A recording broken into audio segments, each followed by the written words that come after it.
The cold doesn't ask permission before it kills you.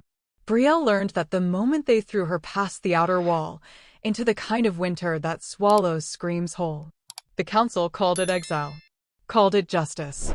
But when your own people drag you through snow at midnight, when they bind your wrists with iron that burns against bare skin, when the pack you bled for turns their backs as one and walks away, that's not justice. That's murder with clean hands. She's been stumbling through the dark for hours now, maybe longer. Time moves differently when every breath carves glass into your lungs and your fingers have gone from burning to numb to something worse than numb. The wind doesn't howl here. It whispers. It speaks in the voices of everyone who condemned her, everyone who believed the lies, everyone who watched her fall and did nothing. The moonlight catches on fresh blood trailing behind her. Her feet have torn open inside boots that were never meant for this kind of cold, this kind of distance, this kind of dying.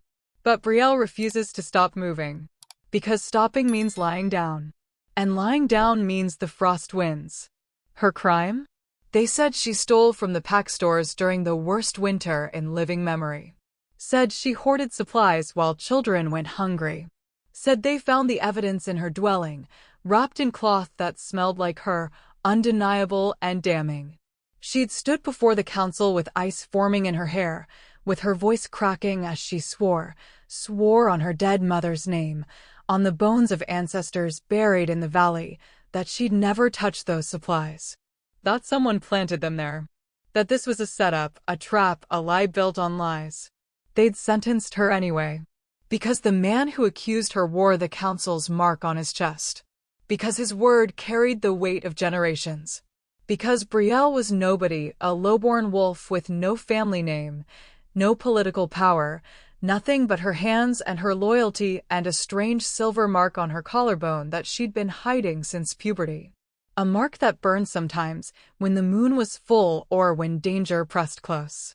A mark her mother had warned her to keep secret, always secret, because some legacies are too dangerous to claim. She'd kept that secret even as they exiled her. Even as they stripped her of her rank, her pack bond, her right to exist. Even as the wolves she'd grown up with turned away, their eyes empty of recognition, empty of mercy. The council elder had spoken the ritual words in a voice like stone grinding stone. Let the winter judge her. If she is innocent, the land will shelter her. If she is guilty, the frost will claim what we cannot. Everyone knew what that meant. No one survived in exile. No one. But if you're drawn to stories where the discarded rise, where the exiled become legends, where the ones left to freeze burn brighter than any flame, please subscribe to the channel. Because this is where Brielle's death was supposed to end. And where her true story begins. The hollow appears like a wound in the landscape, a depression in the snow where the wind seems to die, where the trees lean inward as if bowing to something unseen. Brielle doesn't choose to enter it. She simply falls, her legs finally giving out, her body pitching forward into powder that rises around her like a shroud. For a moment she just lies there, cheek pressed against ice that feels almost warm compared to the air, lungs heaving, vision swimming.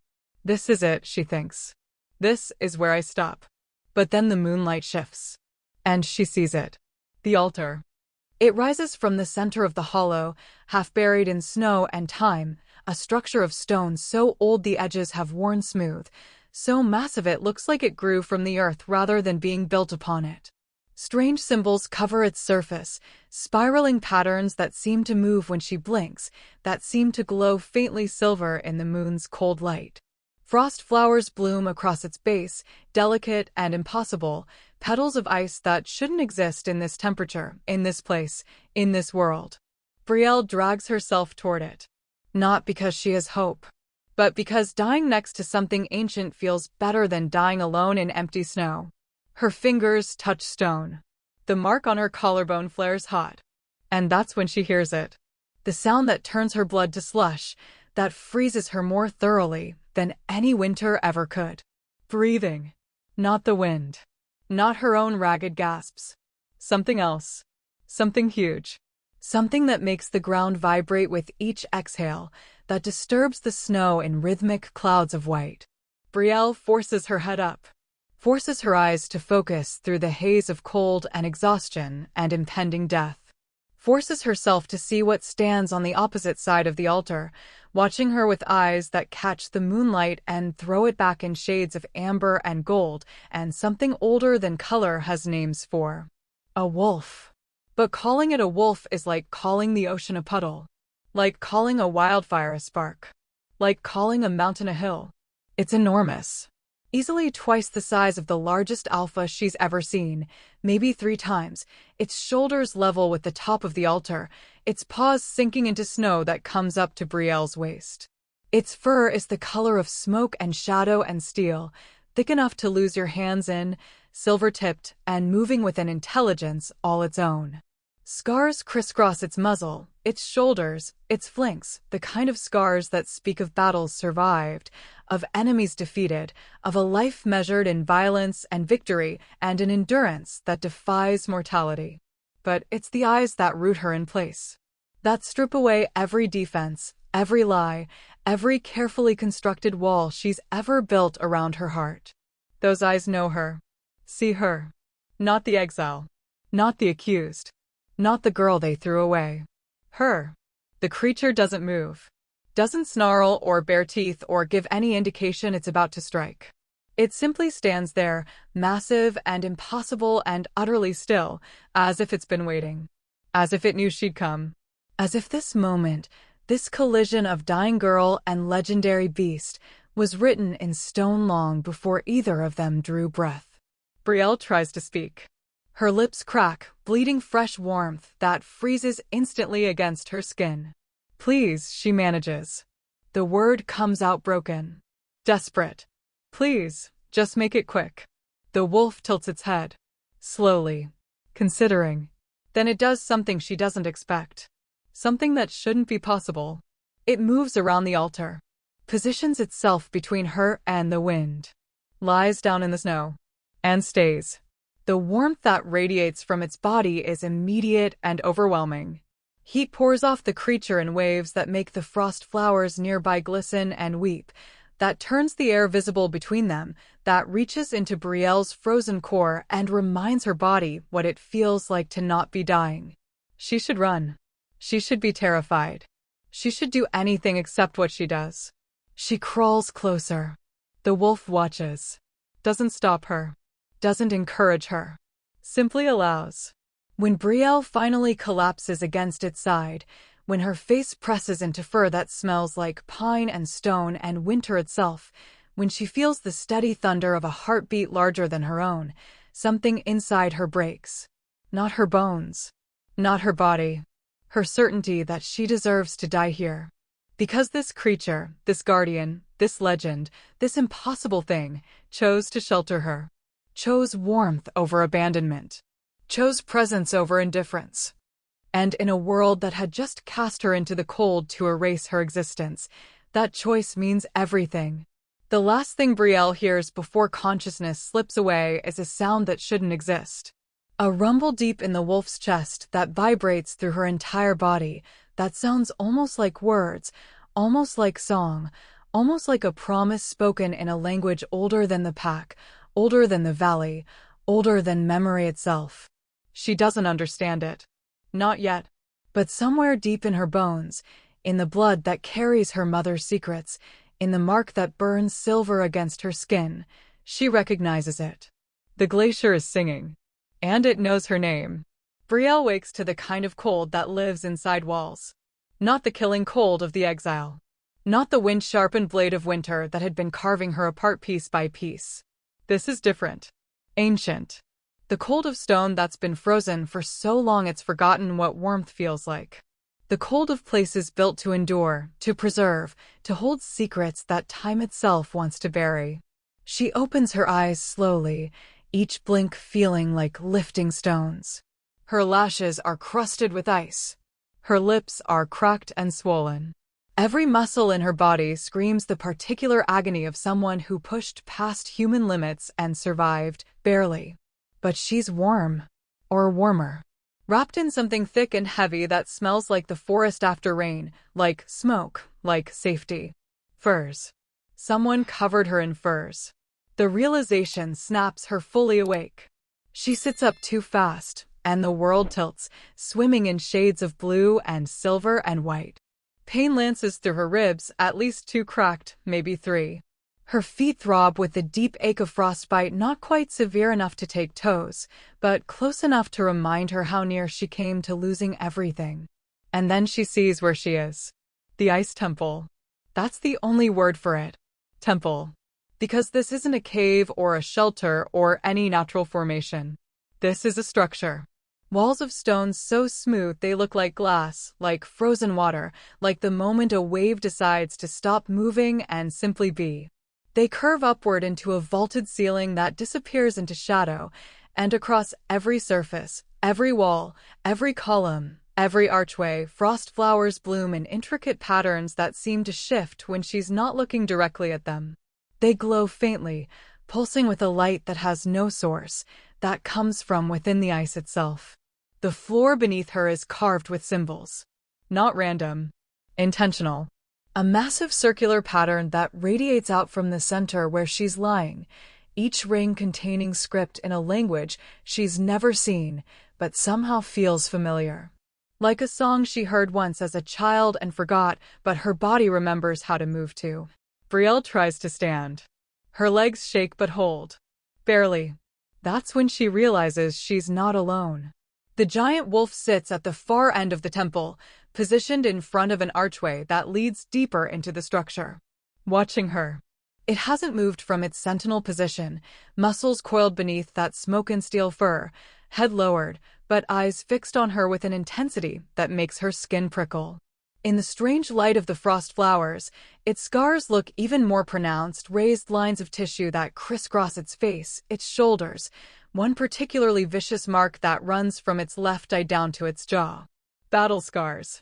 War scars. The kind you only survive if you're stronger than the thing trying to kill you. And something else she didn't notice before, couldn't notice in the chaos of the hollow and the altar and her own dying. Around the wolf's neck, half hidden in fur, is a collar. Not a collar, a torque. Thick metal twisted into intricate knots, ancient and heavy, carved with the same symbols that cover the temple floor. It doesn't look like decoration. It looks like a binding. Like a chain made beautiful so you forget it's still a chain. The wolf stands when she takes a step forward. The movement is fluid, powerful, but there's something in it, a hesitation maybe. Or a warning. Brielle freezes. Her hand moves instinctively to her collarbone, to the mark there, and she feels it. The heat. The recognition. The pull. "You brought me here," she says. Her voice comes out ruined, raw from screaming into the wind, from crying when they exiled her, from swallowing back every plea for mercy that died in her throat. "You dragged me. I felt it. I thought I was dreaming." The wolf doesn't respond.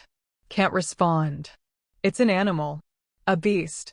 A creature of instinct and muscle, and its eyes narrow. And in that narrowing, in the way the amber gold irises catch the frost light, in the tilt of its massive head, Brielle sees something that stops her breath. Intelligence. Not animal cunning. Not pack hierarchy. Human intelligence. The kind that calculates. Plans. Judges. The kind that understands every word she's saying. "You're not just a wolf," she whispers. The creature's lips pull back. Not a snarl. Something else. If she didn't know better, she'd call it a smile. Bitter and knowing and edged with something that might be pain. Then it moves. Not toward her. Toward the symbols on the floor. It places one massive paw directly on the center of the circular pattern, and the entire temple responds. Light explodes from the markings. Not bright enough to blind, but enough to illuminate every corner, every shadow, every secret the ice has been keeping. The frost flowers pulse in rhythm, a heartbeat, ancient and steady. And from somewhere deep in the structure, from the very stones themselves, comes that sound again. The glacier song. The resonance that had called to her in the hollow, that had wrapped around her consciousness as she fell into hypothermic sleep. But now she can hear it clearly. Now she can understand what it's saying. Not words. Images. Memories pressed directly into her mind, cold and sharp and undeniable. She sees wolves. Hundreds of them. Thousands. Gathering in this valley when it was young, when the mountains were still growing, when the world was wild and unnamed. She sees the first pack, the founders, but they're not alone. Standing among them, towering over them, are creatures like the one before her now. Guardian wolves. Protectors bound to the land itself by oaths spoken in blood and sealed in ice. They're the bridge between the mortal pack and the ancient forces that shape the world. They're the shield that keeps darkness at bay. They're the price paid for safety, for prosperity, for the right to call this valley home. And then the memory shifts. Corrupts. She sees the pact change. Sees pack leaders grown greedy for power, for control, for dominance that doesn't end with a lifetime. Sees them rewrite the old laws, twist the sacred agreements, sacrifice what should never be sacrificed. Sees guardian wolves hunted, killed. Their torques torn from broken bodies and melted down, reformed into badges of rank that council members wear even now without knowing what they truly are. Sees this wolf, the one standing before her as the last, the final guardian, bound to his post not by honor but by a curse. Unable to leave, unable to transform, unable to die, alone for generations. The vision releases her all at once, and Brielle staggers back, gasping. Her mark burns so hot she expects to look down and see her skin charred black, but when she tears at her collar to check, the silver pattern is simply glowing, pulsing, answering the temple's light with its own. You've been here the whole time, she breathes. While the pack forgot. While they rewrote history. While they turned you into a myth, a legend, a story to scare children. She looks at the wolf, really looks, and sees the weight of it now. The exhaustion that lives behind those eyes. The loneliness that's worse than any wound. They left you here to guard what they no longer honor. The wolf's ears flatten. Its head lowers. And for a moment, just a moment, it looks less like a legendary beast and more like something heartbreakingly simple. Someone who's been waiting for a very, very long time for anyone to see him. Brielle takes a step forward. Her body protests, pain shooting through every nerve, but she doesn't stop. Takes another step. Another. Until she's close enough to touch, close enough to feel the heat rolling off the creature's body, close enough to see the way its chest rises and falls with breath that's too controlled, too measured, like even breathing is something it's had to learn to ration over the centuries. They exiled me to die, she says quietly. Cast me out for a crime I didn't commit. For supplies I never stole. For shame that isn't mine to carry. Her hand lifts, trembling, and she presses her palm flat against the wolf's chest. Right over its heart. The torque is cold against her knuckles. The fur is impossibly soft beneath her fingers. But you didn't let me die. You saved me. Why? The wolf doesn't pull away. Doesn't move at all. Just stands there, solid as the mountain, warm as a promise, with her hand over its heartbeat and its eyes locked on hers. And then it does something that shouldn't be possible. Something that makes every hair on Brielle's body stand on end, makes her mark flare white-hot, makes the very air between them crack with potential. It speaks. Not out loud. Not with words that hit her ears. But directly into her mind, in a voice like glaciers grinding, like winter given sound, like the deep bass notes of the earth itself deciding to sing. Because you carry her mark. Because the bloodline did not die. Because for the first time in 300 years, a guardian daughter has returned to this valley. And I have been waiting for you, Brielle of the Lost Line, since the night they murdered your ancestor and sealed my fate. The world tilts. Her knees give out. But the wolf moves faster than thought, catching her with its body, lowering itself so she doesn't fall, so she can lean against it and remember how to breathe through the revelation that just rewrote everything she thought she knew about herself. Guardian daughter, she whispers. Lost line. That's not, I'm nobody. I'm just. You're the last. The voice is gentle now. Almost tender. But laced with something darker. Something that tastes like grief and rage and a vengeance that's been aging like wine for centuries. And they exiled you not because they thought you guilty, but because they finally realized what you are, what you could become, what you could take from them. Brielle's hands fist in the wolf's fur. Who? Who realized? Who framed me? The wolf's growl vibrates through her entire body. When he speaks again, the name comes wrapped in contempt so pure it feels like poison. Councilman Malek. Alpha of the Northern Line. Keeper of false laws. Murderer of guardians. The man who signed your exile is the same man who murdered the last protector to steal power he had no right to claim. And now, little flame, you and I must decide what justice looks like when the innocent refuse to stay dead. Brielle doesn't sleep that night. Can't. Not with her entire understanding of reality shattered and scattered across the temple floor like broken ice. She sits with her back against one of the frost-covered columns, wrapped in the furs the wolf, the guardian, provided, watching him patrol the perimeter of the temple in silence. He moves like liquid shadow, like smoke given form, checking the archways, listening to sounds she can't hear, guarding against threats she doesn't yet understand. Every so often he glances back at her, those amber gold eyes catching the frost light, and she feels the weight of his attention like a physical thing. Protective. Assessing. Patient in the way only immortal creatures can be patient. Guardian daughter.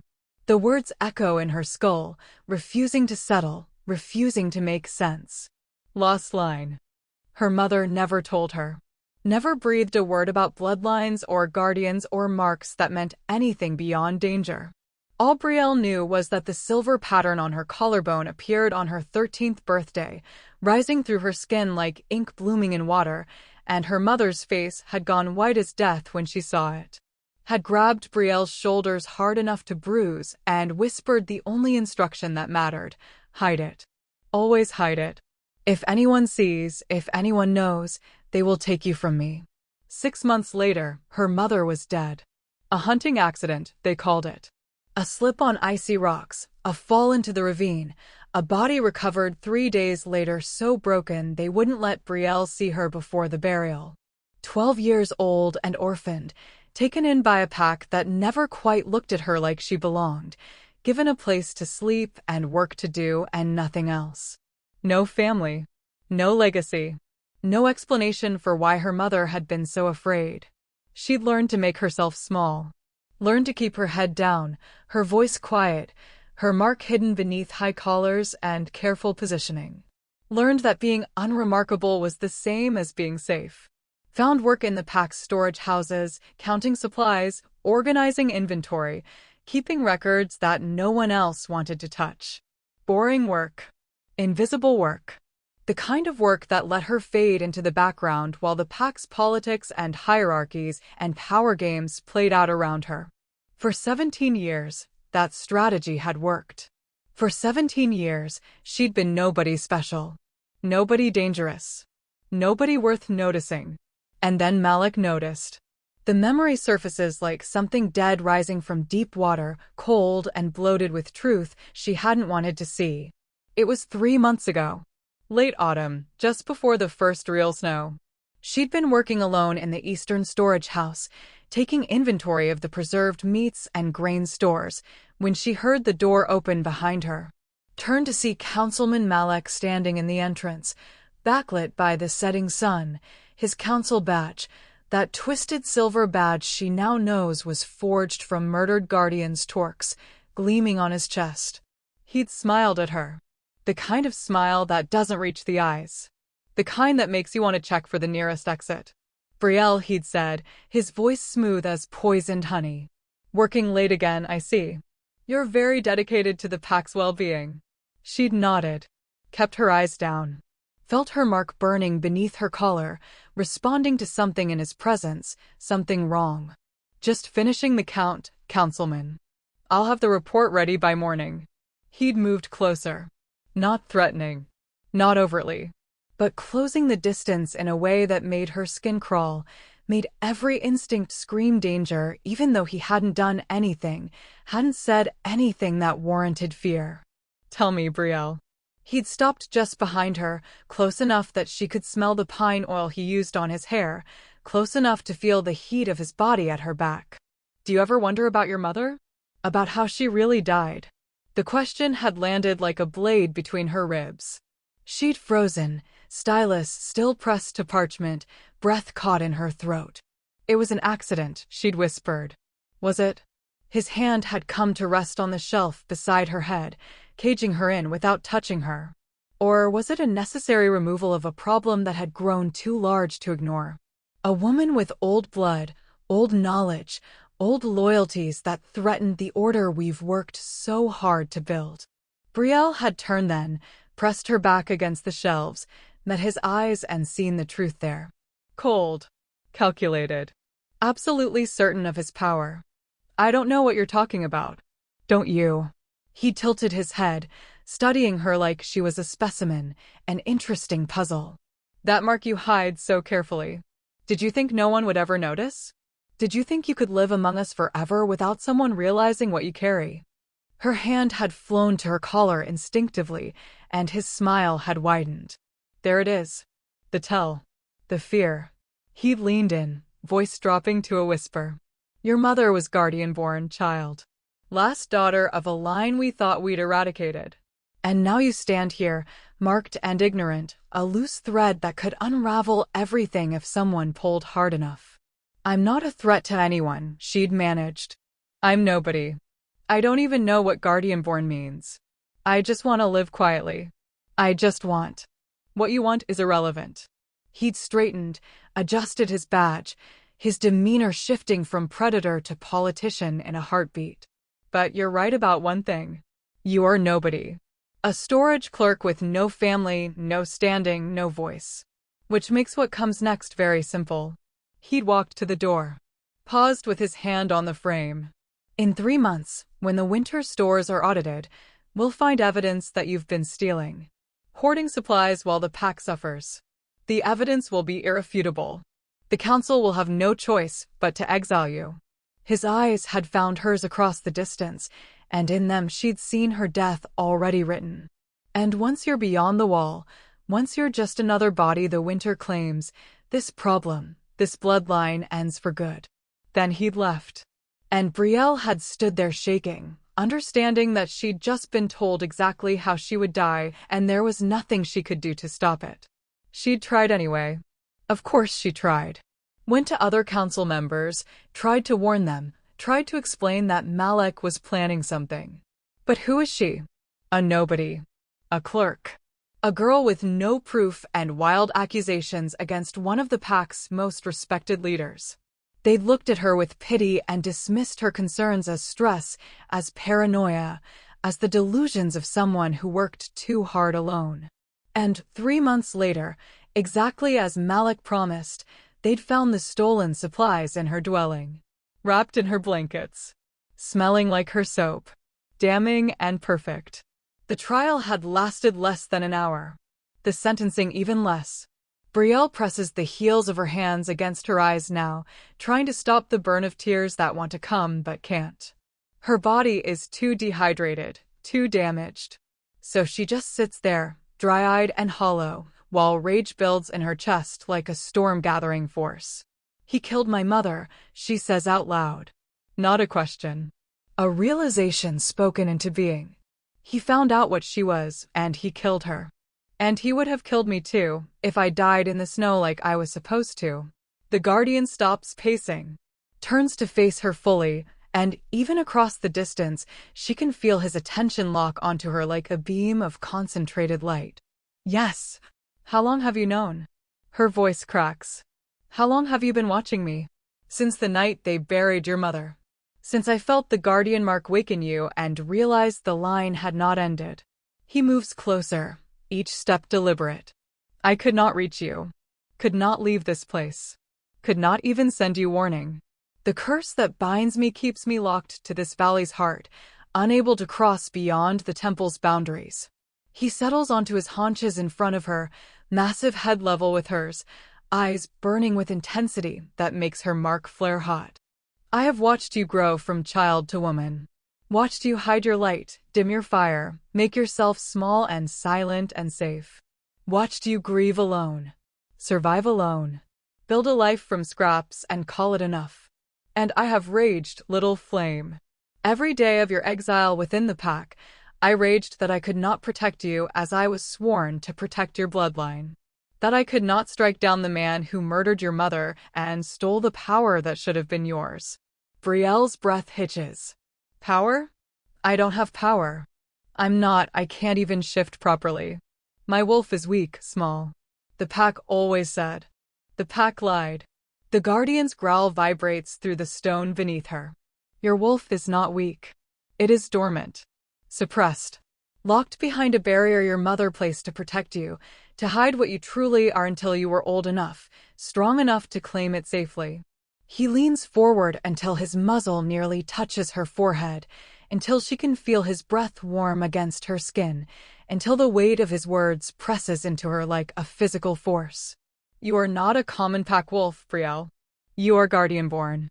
Descended from the protectors who walked beside us, who channeled the valley's ancient magic, who stood as the bridge between mortal and immortal. Your true form is not the weak creature they told you to accept. It is something they fear, something they tried to erase, something that, once awakened, will make you their equal, or their end. The words hang in the frozen air between them. Brielle stares into those amber gold eyes and sees truth there. Sees certainty. Sees a future she never imagined, never allowed herself to dream, because dreaming was dangerous and hope was a luxury she couldn't afford. Show me, she whispers. Show me what I really am. The guardian pulls back slowly, studies her for a long moment. Then his lips pull back in that expression that's almost a smile, edged with something fierce and proud and hungry. Not yet. Your body is still healing. Your power is still sleeping. To wake it now would break you. He rises, turns toward the deeper archways where the temple tunnels into darkness. But soon, little flame. Soon you will see. Soon you will understand why Malek fears you enough to destroy you. And soon, you will decide what to do with the truth that your exile was not your ending. It was your becoming. 3 days pass in the Ice Temple, and Brielle learns what it means to heal in a place where time moves differently. Her frostbite recedes. The black edges of her toes fade to pink, then healthy flesh. Her cracked ribs knit themselves back together faster than they should, faster than any normal shifter healing. The cuts on her feet close without scarring. Even her voice returns, no longer raw and broken, but clear and strong. The guardian watches these changes with an intensity that makes her skin prickle, as if he's waiting for something specific, some sign she doesn't yet understand. He brings her food. Somehow, despite claiming he cannot leave the temple boundaries, he disappears into the deeper tunnels and returns with things that shouldn't exist here, winter berries that taste like summer, meat that's fresh and warm, water that flows liquid despite the cold and tastes like melted starlight. She doesn't ask how, doesn't question, just accepts that this place, this guardian, this entire situation exists outside the rules she thought governed the world. At night, or what she assumes is night in this place where the frost light never truly dims, he teaches her the temple's language. Not with words. With touch. He'll place his paw on a symbol carved into the floor, and knowledge will flood into her mind. Not memories this time. Understanding. The old tongue that her ancestors spoke, that the first guardians used to bind their oaths, that the pack has forgotten in favor of common speech and political maneuvering. She learns that the symbols aren't just decoration. They're a map. A record. A warning written in stone that was meant to last longer than empires, longer than bloodlines, longer than memory itself. And on the third night, when her body has finally healed enough that her mark no longer burns with constant heat but pulses with a steady, rhythmic warmth, the guardian leads her deeper into the temple than she's been before. The tunnels wind through stone and ice, descending into the mountain's heart. The frost flowers grow thicker here, their glow brighter, pulsing in patterns that feel like a heartbeat. Like the earth itself is alive and dreaming. Brielle's mark responds, flaring with each pulse, sinking her rhythm to the valley's ancient core. "Where are we going?" she asks, her voice echoing off walls that seem to absorb and reshape sound. "To the place where oaths are remembered." The Guardian's mental voice is different here. Deeper. Resonant with something that might be reverence or might be grief. "To the shrine of the first binding, where your ancestors stood beside mine and chose to become something more than mortal." The tunnel opens into a chamber so vast Brielle's breath catches.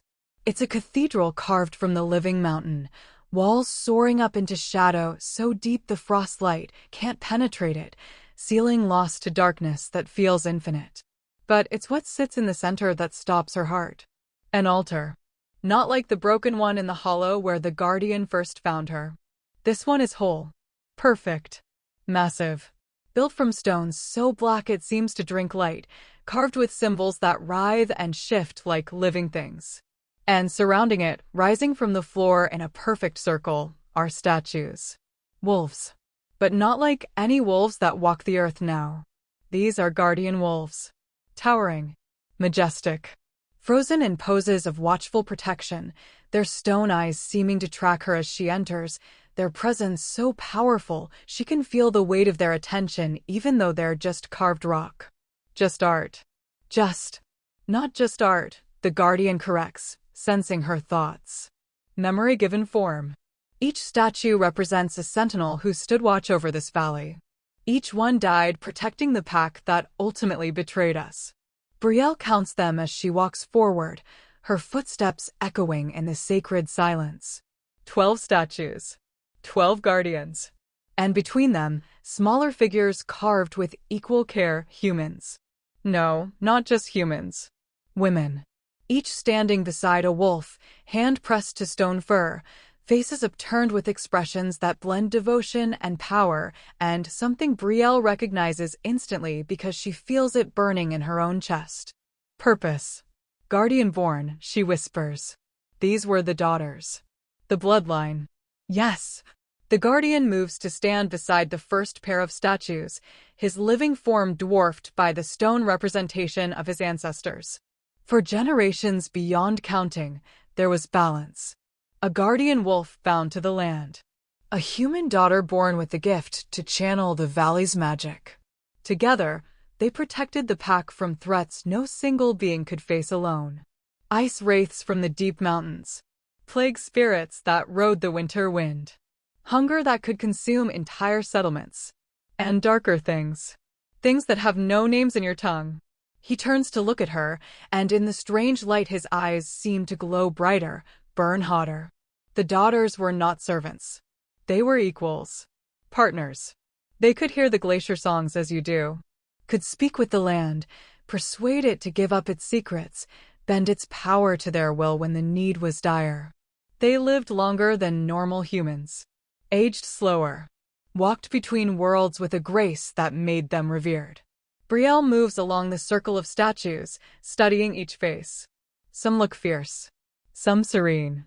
Some carry expressions of such sorrow it makes her chest ache. And on each throat, carved with meticulous detail, is the mark. Her mark. The silver pattern that brands her as guardian-born, that her mother died to hide, that Malek feared enough to orchestrate her exile. She stops at the last pair of statues. The woman's face here is different from the others. Younger.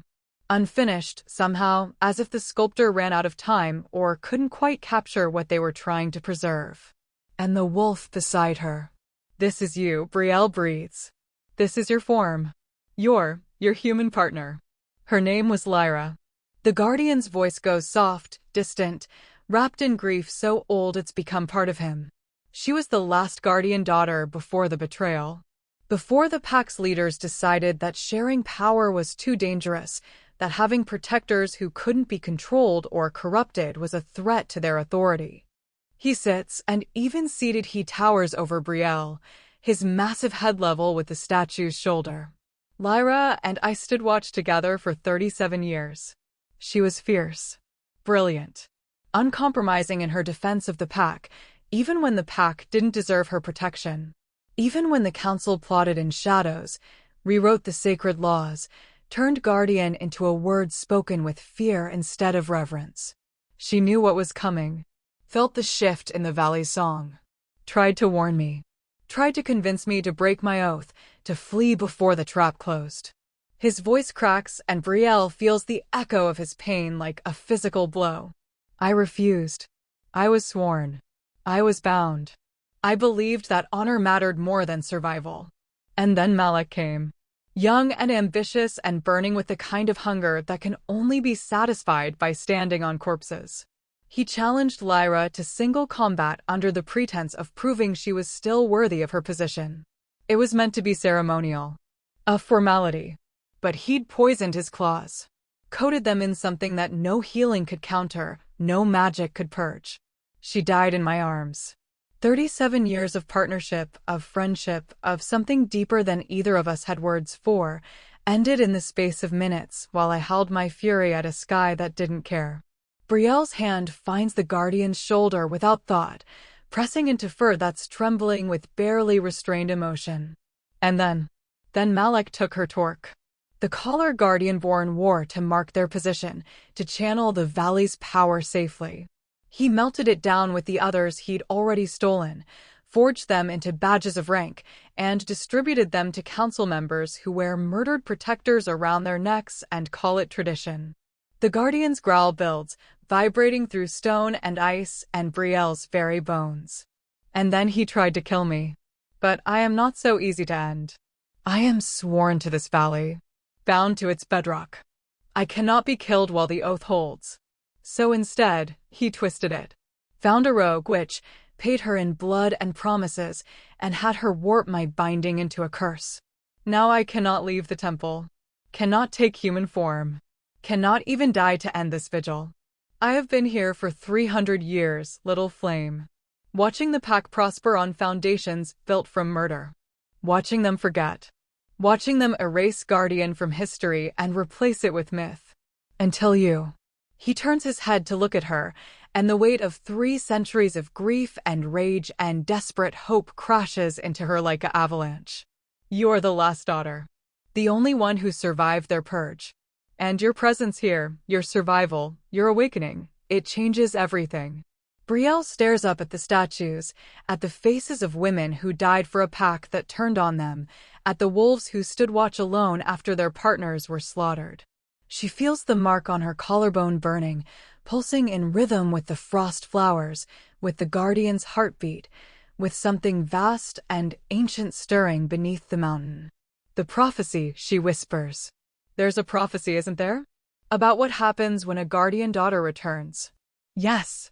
The Guardian rises and moves to the black altar, places both front paws on its surface.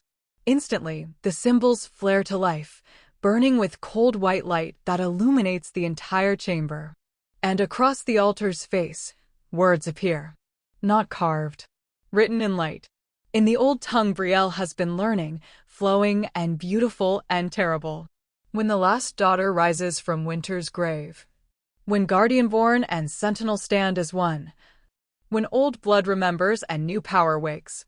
The stolen throne will crack, the false oath will break. And from ice and fury, the true pack will be reborn.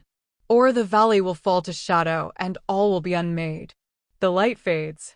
The words linger in Brielle's vision like afterimages, burned into her retinas, seared into her soul. No pressure then, she says, and her voice only shakes a little.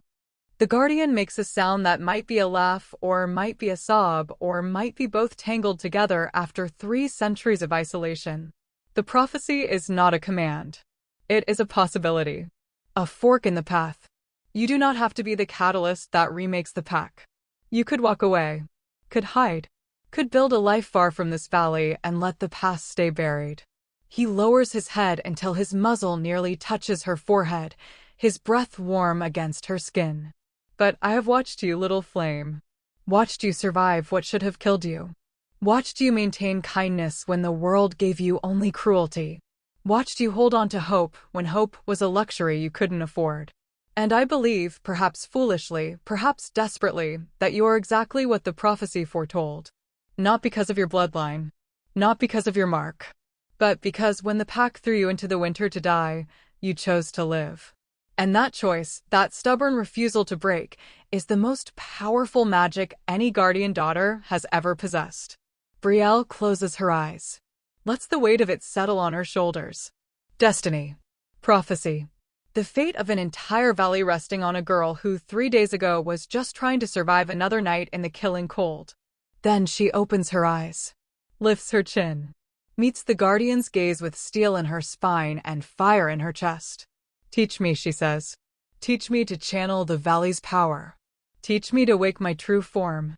Teach me to be what they feared enough to try to erase. The guardian's eyes blaze with something that might be pride, might be hope, might be the beginning of the revenge 300 years in the making. Then let us begin, Brielle of the Lost Line. Let us see if legends can be reborn from ice and fury. Let us see if the pack that exiled you is ready for what walks back through their gates. Training with a 300-year-old guardian wolf turns out to be less mystical meditation and more controlled violence. Brielle learns this on the first day, when the guardian takes her to a chamber deep in the temple where the walls are scarred with claw marks centuries old, and the floor is stained with blood that never quite washed away. He circles her slowly, assessing, and she feels like prey being sized up by a predator that's forgotten how to hold back. Your mother's barrier is woven into your very bones, he tells her, voice echoing in the training chamber. To break it, we must push your wolf to the surface. Force it to choose between staying dormant and protecting you from death. You're going to try to kill me, Brielle says flatly. I'm going to make you think I'm trying to kill you. There's a difference. There isn't much of one, she discovers. He comes at her like a storm.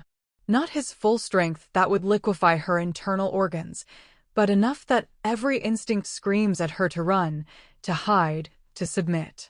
She shifts instead. Calls on her wolf, the small weak thing the pack always mocked, and feels it rise. Feels her bones crack and reshape, feels fur sprout and claws extend, feels her senses sharpen as the world explodes into scent and sound and movement. But the guardian doesn't slow, doesn't give her time to adjust. He's on her in seconds, batting her aside like she weighs nothing, sending her tumbling across stone that tears fur and skin. She yelps, scrambles to her feet, tries to dodge the next strike, but he's faster, always faster, herding her into corners, forcing her to react instead of think. Your wolf is holding back, he snarls into her mind. Your wolf is afraid. Make it angry. Make it desperate. Make it choose. So she does. She stops trying to escape and turns to face him instead. Bares her teeth. Plants her paws. And when he charges, she doesn't run. She lunges to meet him. The collision should shatter her. Instead, something inside her chest cracks. Not bone. Not flesh. Something deeper. The barrier her mother placed, the wall between her conscious self and the power sleeping in her blood, it fractures. Just slightly. Just enough. Heat floods her body. Her mark blazes white-hot. And for just a moment, one perfect crystalline moment, she feels it. Her true form. The guardian wolf that's been locked away since birth, straining against the barrier, demanding release, screaming that it's not weak, never was weak, was only waiting for her to be ready. Then the moment passes. The barrier holds. And Brielle collapses back into human form, gasping and shaking and covered in her own blood. The guardian shifts his approach immediately. Gentle now. Concerned.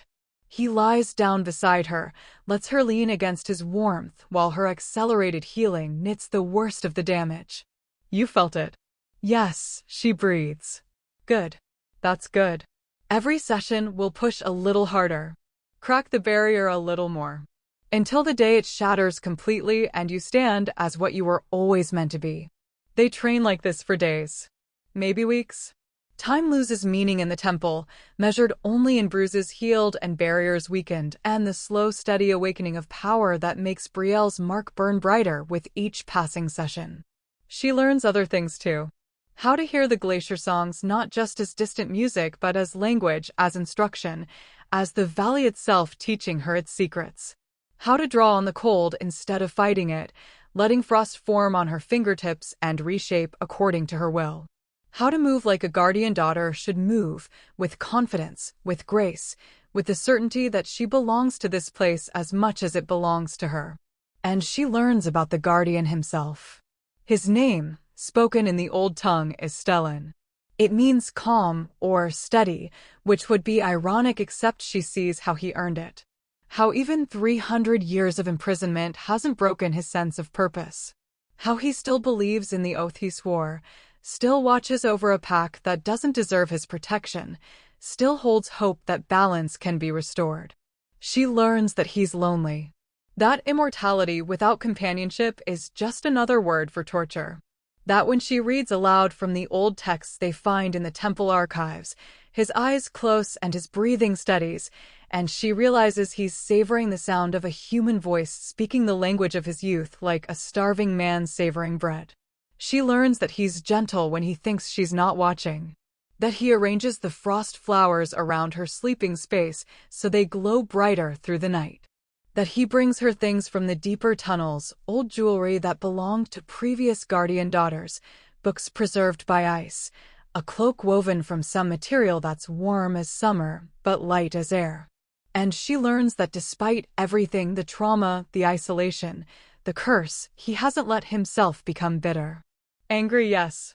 Filled with righteous fury, absolutely. But not bitter. Not cruel. He still believes that people can be better than their worst choices. Still believes that the pack can be saved, if only someone is brave enough to try. It makes her want to be worthy of that belief. On the 17th day, or what she thinks is the 17th day, everything changes. They're in the training chamber. Brielle is sparring with Stellan, her movements sharper now, faster, her wolf rising easier each time she calls it. The barrier is thin enough that she can feel her true form pressing against it constantly, a presence in her mind that whispers patience, soon, almost. And then Stellan freezes mid-strike. His head whips toward the entrance tunnel, ears flattening, lips pulling back from teeth that could crush stone. A growl builds in his chest that makes the very air vibrate. Hunters. At the temple boundary. Brielle shifts back to human, her heart suddenly racing. The pack? They found me. They've been searching since you survived the first night. I've kept them away from the temple, hidden our presence, but they're persistent. His eyes narrow, glowing with barely contained rage. And they're not alone. Malek is with them. The name sends ice through Brielle's veins. Can he get in? Can he reach us here? No. The temple is sacred ground. The binding prevents anyone with murderous intent from crossing the threshold.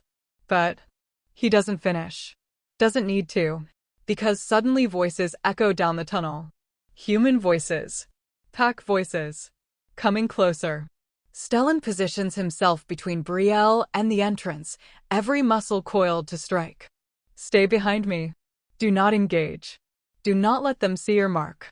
If Malek confirms you've awakened even partially, he'll bring the entire council down on us. The hunters appear at the tunnel mouth. 5 of them. All wearing the pack's insignia, all carrying weapons that gleam silver in the frostlight.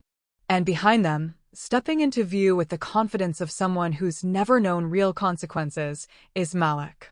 He looks exactly as Brielle remembers. Sharp features. Cold eyes. That twisted silver badge on his chest that she now knows is forged from murdered guardians. His gaze sweeps the chamber, finds her standing behind Stellan, and his expression shifts through surprise to calculation to something that might be fear. Well, he says, his voice echoing off stone. The exile lives. How unexpected. Brielle forces herself to meet his eyes. Forces her voice to stay steady. No thanks to you. Me? Malek spreads his hands in a gesture of false innocence. I simply enforce the council's judgment.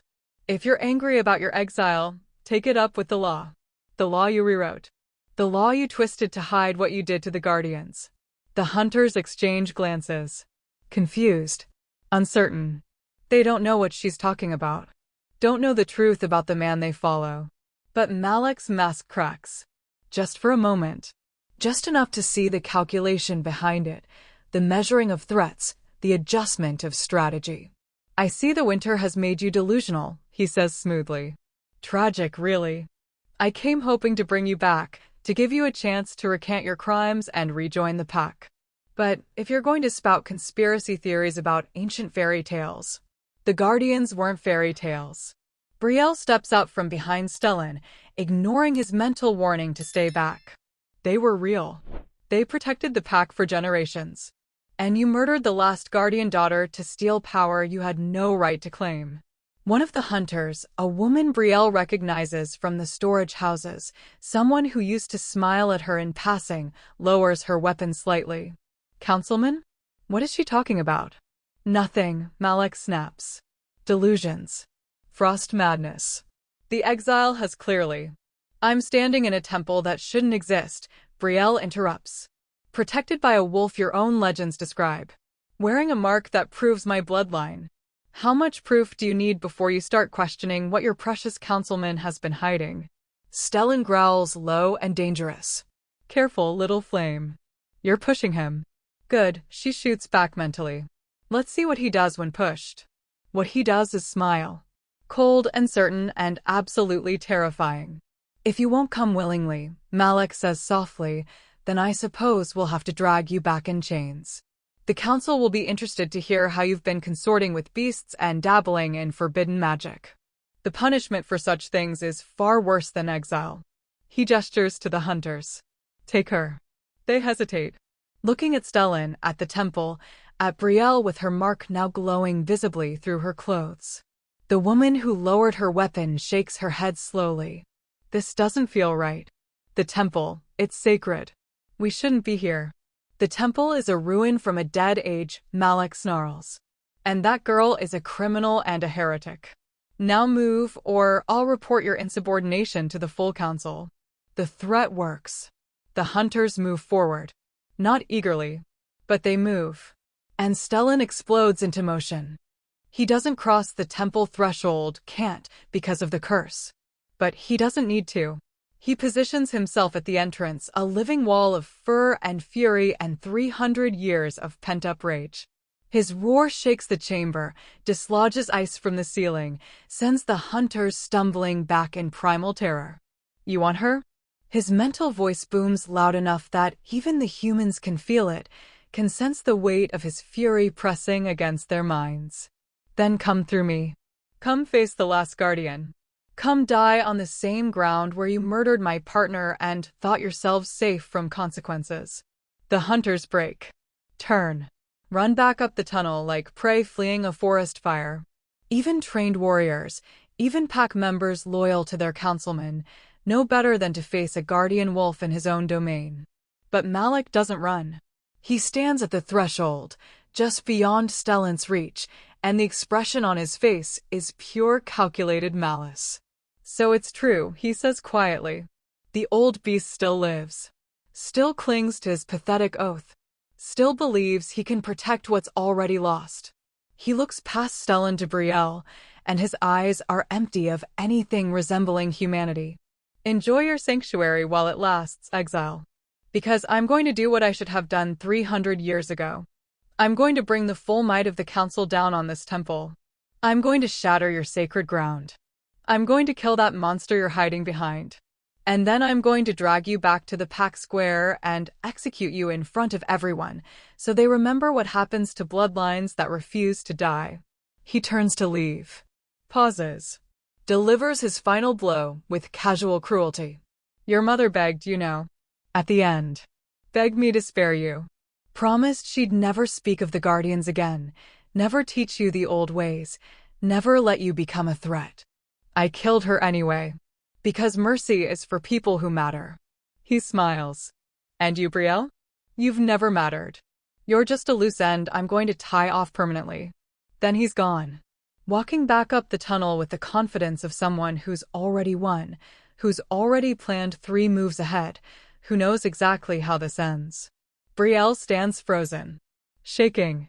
Her mark burning so hot it's painful, her wolf clawing at the barrier, demanding she chase him down, rip out his throat, make him pay for every word, every crime, every life he's stolen. Stellan's presence wraps around her mind. Gentle. Grounding. Breathe, little flame. Breathe. He killed her, Brielle whispers. He stood there and admitted he killed my mother. And I couldn't. I know. And I'm sorry. But charging him now, before you're ready, before your power has fully awakened, that's exactly what he wants. He wants you angry. Wants you reckless. Wants you to make a mistake he can exploit. Stellan turns to face her fully, and his eyes are blazing with the same fury she feels. But he also just made a fatal error. He revealed his fear. He admitted the truth in front of witnesses who are already doubting him. He showed the pack that you're not just some criminal exile, you're a threat he's desperate to eliminate. And now, little flame, we use that. We let him gather his forces. We let him march on this temple with the full council behind him. And when he arrives, certain of his victory, the Guardian's lips pull back in a smile that's all teeth and promise. We show him what happens when you try to murder a legend twice. The night after Malek's threat, Brielle can't sleep. She lies wrapped in furs in her corner of the temple, staring at the frost flowers blooming on the ceiling, watching their light pulse in rhythm with her heartbeat. Her mind won't quiet. Keeps replaying Malek's words. Keeps seeing her mother's face in those final moments, begging for mercy that never came. Keeps feeling the weight of what's coming, a battle she's not ready for, against an enemy who's had 3 centuries to perfect his cruelty. She's still weak. Still learning. Still trapped behind a barrier she can crack but not break. And in days, maybe weeks, Malek will return with the full council, with warriors and weapons and enough force to shatter even sacred ground if they push hard enough. They're going to die here. Her and Stellan both. Die defending a temple that the pack has already forgotten, fighting for a truth no one wants to hear. The thought sits in her chest like ice. You're thinking too loud. Stellan's voice filters into her mind, gentle and wry. I can feel your despair from across the chamber. Brielle sits up, looking toward where the Guardian rests near the entrance. His eyes glow in the darkness, twin points of amber warmth cutting through shadow. Can't help it, she says quietly. Every time I close my eyes, I see him winning. See us failing. See the pack forgetting we ever existed. Come here. It's not a command. It's an invitation. Soft and certain and somehow exactly what she needs. Brielle rises, wraps a fur around her shoulders, and crosses the temple floor. The symbols beneath her feet glow faintly as she passes over them, responding to her presence, to the mark that brands her as Guardian-born. When she reaches Stellan, he shifts slightly, making space against his side where the heat radiates strongest. She settles against him without hesitation, presses her back to fur that's warmer than any fire, feels his heartbeat thunder against her spine, steady and eternal and grounding.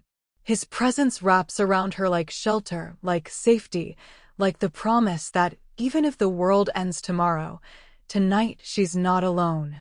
They sit in silence for a long moment. Then Stellan speaks, and his mental voice is softer than she's ever heard it. I've been alone for 300 years. Did I tell you that? You mentioned it. But I don't think you understand what that means. Not really. He shifts, and she feels the movement ripple through his massive frame. 300 years of watching the seasons turn. Of listening to the glacier sing memories of people who are all dead now. Of knowing that every person who knew my name, who understood what I was, who saw me as something other than a monster or a myth, they're all gone. Bones and dust and forgotten stories. His head lowers until his muzzle rests near her shoulder, breath warm against her neck. There were times I tried to break the curse. Tried to end myself. Found ways that should have worked, threw myself from cliffs that would shatter stone, starved until my ribs showed through fur, even tried to will my heart to stop beating. But the oath is absolute. I cannot die. Cannot leave. Cannot even sleep for more than a few hours before something inside me demands I wake and watch and guard. So I did. I watched. I guarded. And I learned what loneliness really means. Not just being alone, but being forgotten while you're still alive. Being irrelevant. being a relic of an age that died and took all your purpose with it. Brielle's throat tightens. She reaches up without thinking and places her hand on the side of his face, fingers burying in thick fur, feeling the warmth and solidity of him. "You're not forgotten," she says fiercely. "Not anymore. I see you, Stellan. I see what you've sacrificed, what you've endured. And I promise you, we're going to make it mean something. We're going to make them remember." He makes a sound that's half laugh, half sob. "You sound so certain. So brave." "How can you be brave when you've lost everything?" "Because I have nothing left to lose. And that makes me dangerous." She shifts to face him, meeting those ancient amber eyes. "They took my mother, my pack, my name, my right to exist. And you know what? I'm done being the girl who accepts that. I'm done being small and quiet and grateful just to survive." Her mark flares bright, casting silver light across both their faces. "I want to be what they fear. I want to be the nightmare that keeps Malik awake. I want to stand in front of that council and make them see what they tried to erase. And if that means breaking myself open to let the power out, if that means risking everything on the chance we might win." She presses her forehead against his, feeling the rumble of his purr vibrate through her skull. "Then that's exactly what I'll do. Because you've been alone long enough, Stellan. And I'll be damned if I let them kill us without making them bleed for it." The Guardian is quiet for a long moment. Then his mental voice wraps around her, filled with something that sounds dangerously close to hope. 300 years I've waited for someone to stand beside me. 300 years of believing I'd die alone, unmourned, my oath forgotten. And then the valley sends me you." He pulls back slightly, studying her face with an intensity that steals her breath. "A girl thrown into the snow to die. A nobody with no family, no power, no reason to survive except sheer stubborn refusal to break. And somehow you're the one. The last guardian daughter. The prophecy made flesh. The answer to a question I stopped asking centuries ago. Do you understand how impossible that is? How perfectly, impossibly right?" Brielle's eyes burn. Not from cold. From emotion too big for her chest to contain.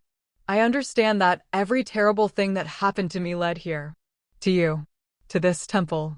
To the truth about who I am and what I'm meant to become." Her voice cracks.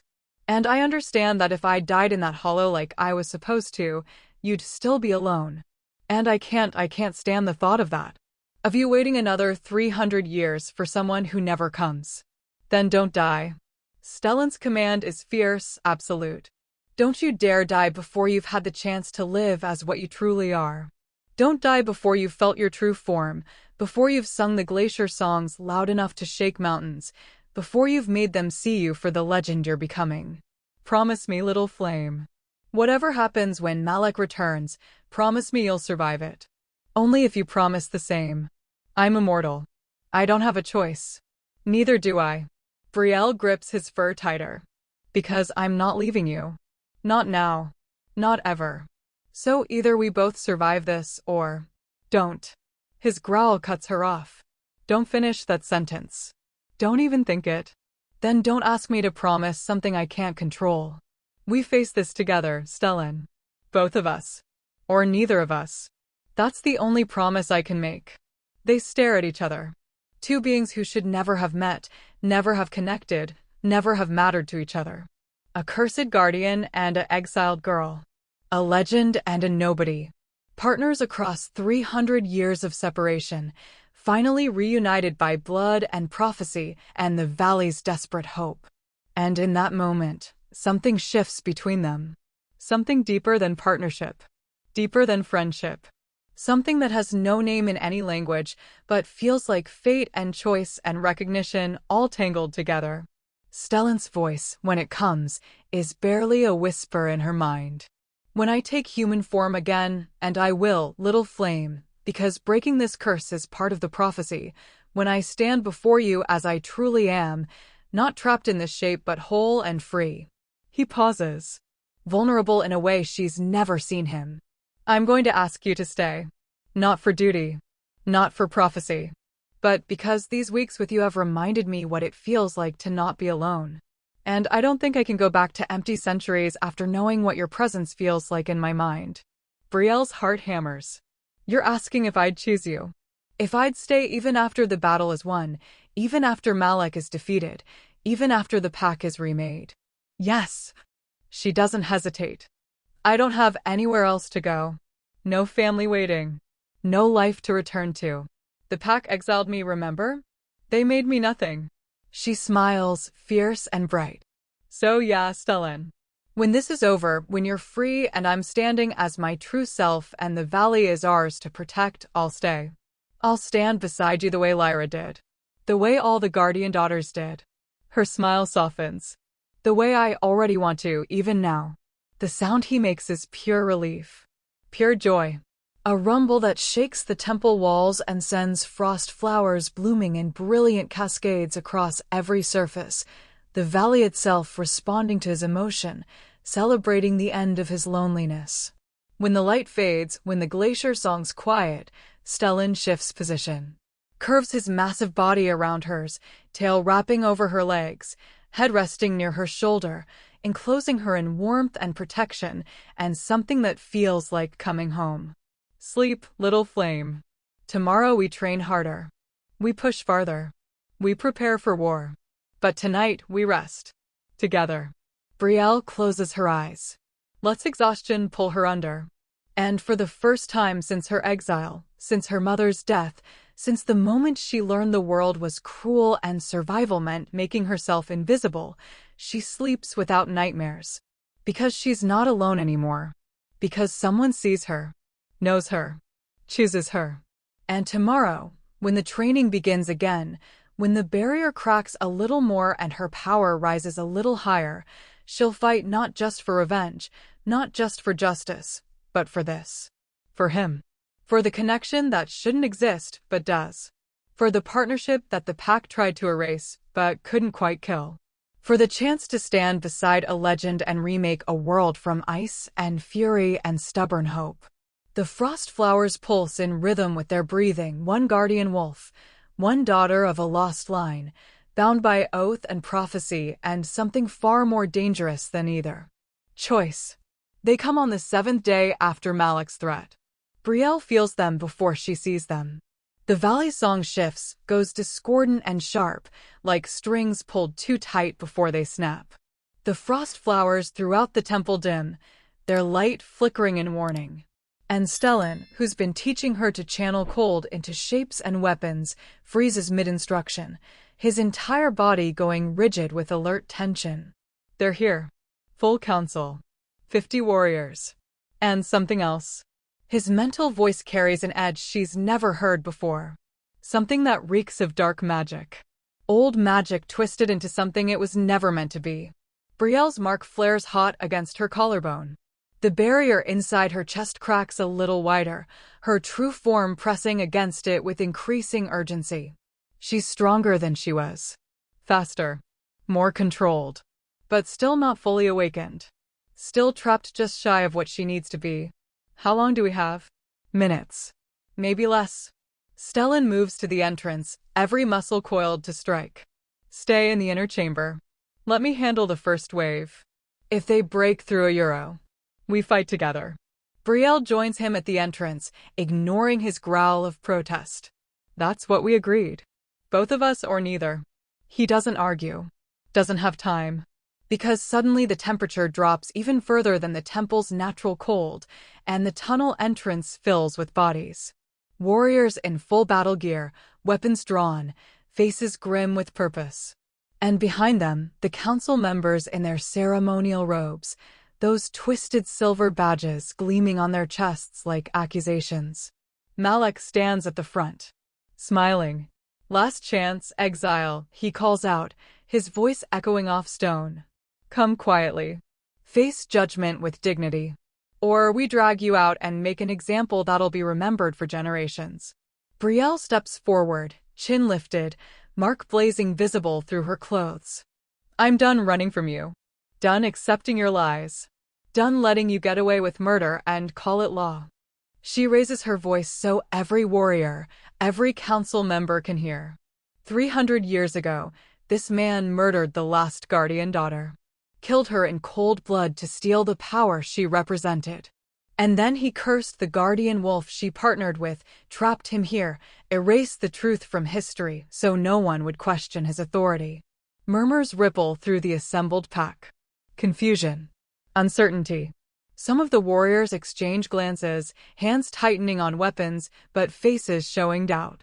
One of the council members, Sayuro, an older woman Brielle recognizes as Elder Seri Sayuro, steps forward. These are serious accusations, child. Do you have proof? I have him. Brielle gestures to Stellan. The last guardian wolf. Alive. Cursed. Imprisoned in this temple while the pack forgot everything he sacrificed. And I have this. She tears open her collar, exposing the mark that now glows bright enough to cast shadows. Guardian-born. The bloodline you tried to erase. The power you feared enough to rewrite your laws and murder anyone who carried it. Her eyes find Malek's. And I have his confession. He admitted killing my mother. Admitted framing me. Admitted everything in front of witnesses who are standing in this crowd right now. The hunter from Bephoria Euro, the woman who lowered her weapon a Euro, steps forward reluctantly. It's true, Elder Ceres. I heard him. He said he killed someone named Lyra 300 years ago. Said he'd do the same to the exile if she didn't submit. Malek's smile doesn't waver. And you believe the ravings of a frost-mad exile? A girl who's clearly been living in delusion, consorting with beasts, inventing conspiracy theories to justify her crimes. He spreads his hands in a gesture of reasonableness that makes Brielle's teeth grind. I understand the temptation to believe in legends. To imagine there's some grand plot that explains why you were punished. But the truth is simpler, exile. You stole from the pack. You were caught. You were exiled. And now you're trying to rewrite history because accepting responsibility is too painful. He's good. Brielle has to give him that. He's had 3 centuries to perfect this act, this mask of concerned authority, this ability to make truth sound like madness and lies sound like compassion. But she's learned a few things in this temple. And one of them is that masks crack when you press the right pressure points. If I'm lying, Brielle says carefully, then why did you come here with a full council? Why bring 50 warriors for one unarmed exile? Why do you look terrified every time you see my mark? Malek's smile finally wavers. I'm not terrified, Euro. You're petrified. Brielle takes a step forward, and the warriors instinctively shift back. Because you know what I am. What I'm becoming.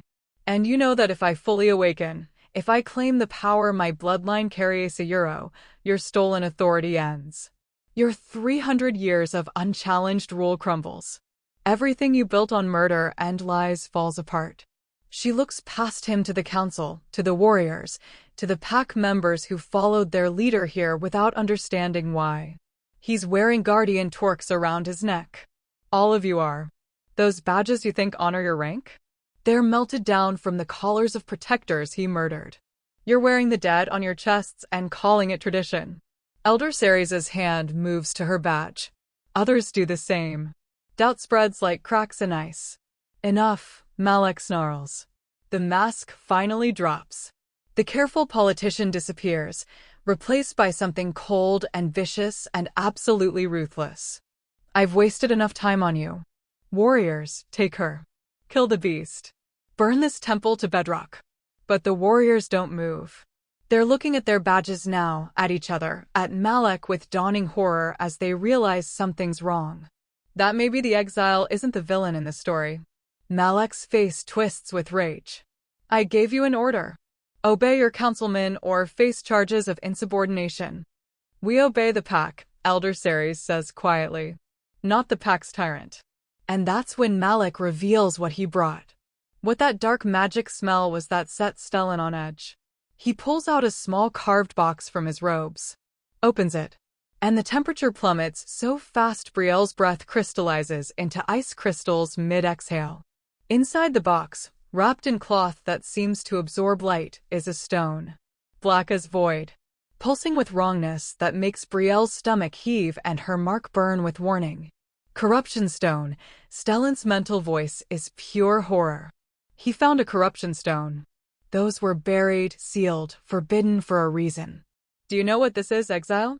Malak holds up the stone, and the warriors nearest him stumble back, suddenly afraid. It's what I used to curse your precious guardian. What I used to twist his sacred oath into a prison. And now I'm going to use it to finish what I started. He throws the stone. Not at Brielle. At Stellan. It strikes the guardian's chest and explodes into black tendrils of smoke that wrap around fur and flesh and sink in like hooks. Stellan roars, a sound of pure agony that shakes the mountain and collapses, his massive body convulsing as the corruption spreads. No! Brielle lunges forward, skidding to her knees beside him, hands pressing against fur that's suddenly too hot, burning with fever that shouldn't exist in a creature of ice and winter. Stellan, hold on, I'll run. His voice in her mind is fractured, breaking apart. Little flame, you have to run. The corruption, it's turning the curse. Changing it. He's making me into something that will kill you. That will destroy everything. Run. Please. I'm not leaving you. Brielle's hands move to the tendrils, trying to pull them away, but they burn like acid, searing her palms. Her mark blazes white-hot, responding to Stellan's distress, to the wrongness poisoning him, to her own desperate fury. Malak laughs. Actually laughs. How touching. The exile refuses to abandon her monster. Don't worry, you'll die together. As soon as the corruption finishes its work, your guardian will tear you apart. And then he'll rampage through the valley, proving to everyone that I was right to seal him away. That guardians were always dangerous. That the old ways needed to die. He turns to the watching pack, arms spread wide. Bear witness. See what happens when we allow legends to wake. See what the exile's meddling has unleashed. But Brielle isn't listening anymore. Because something inside her chest isn't just cracking now. It's shattering. The barrier her mother placed, the wall between her conscious self and her power, it explodes. Not because she's ready. Not because she's strong enough. But because Stellan is dying and her body, her blood, her very soul refuses to let that happen. Heat floods her veins.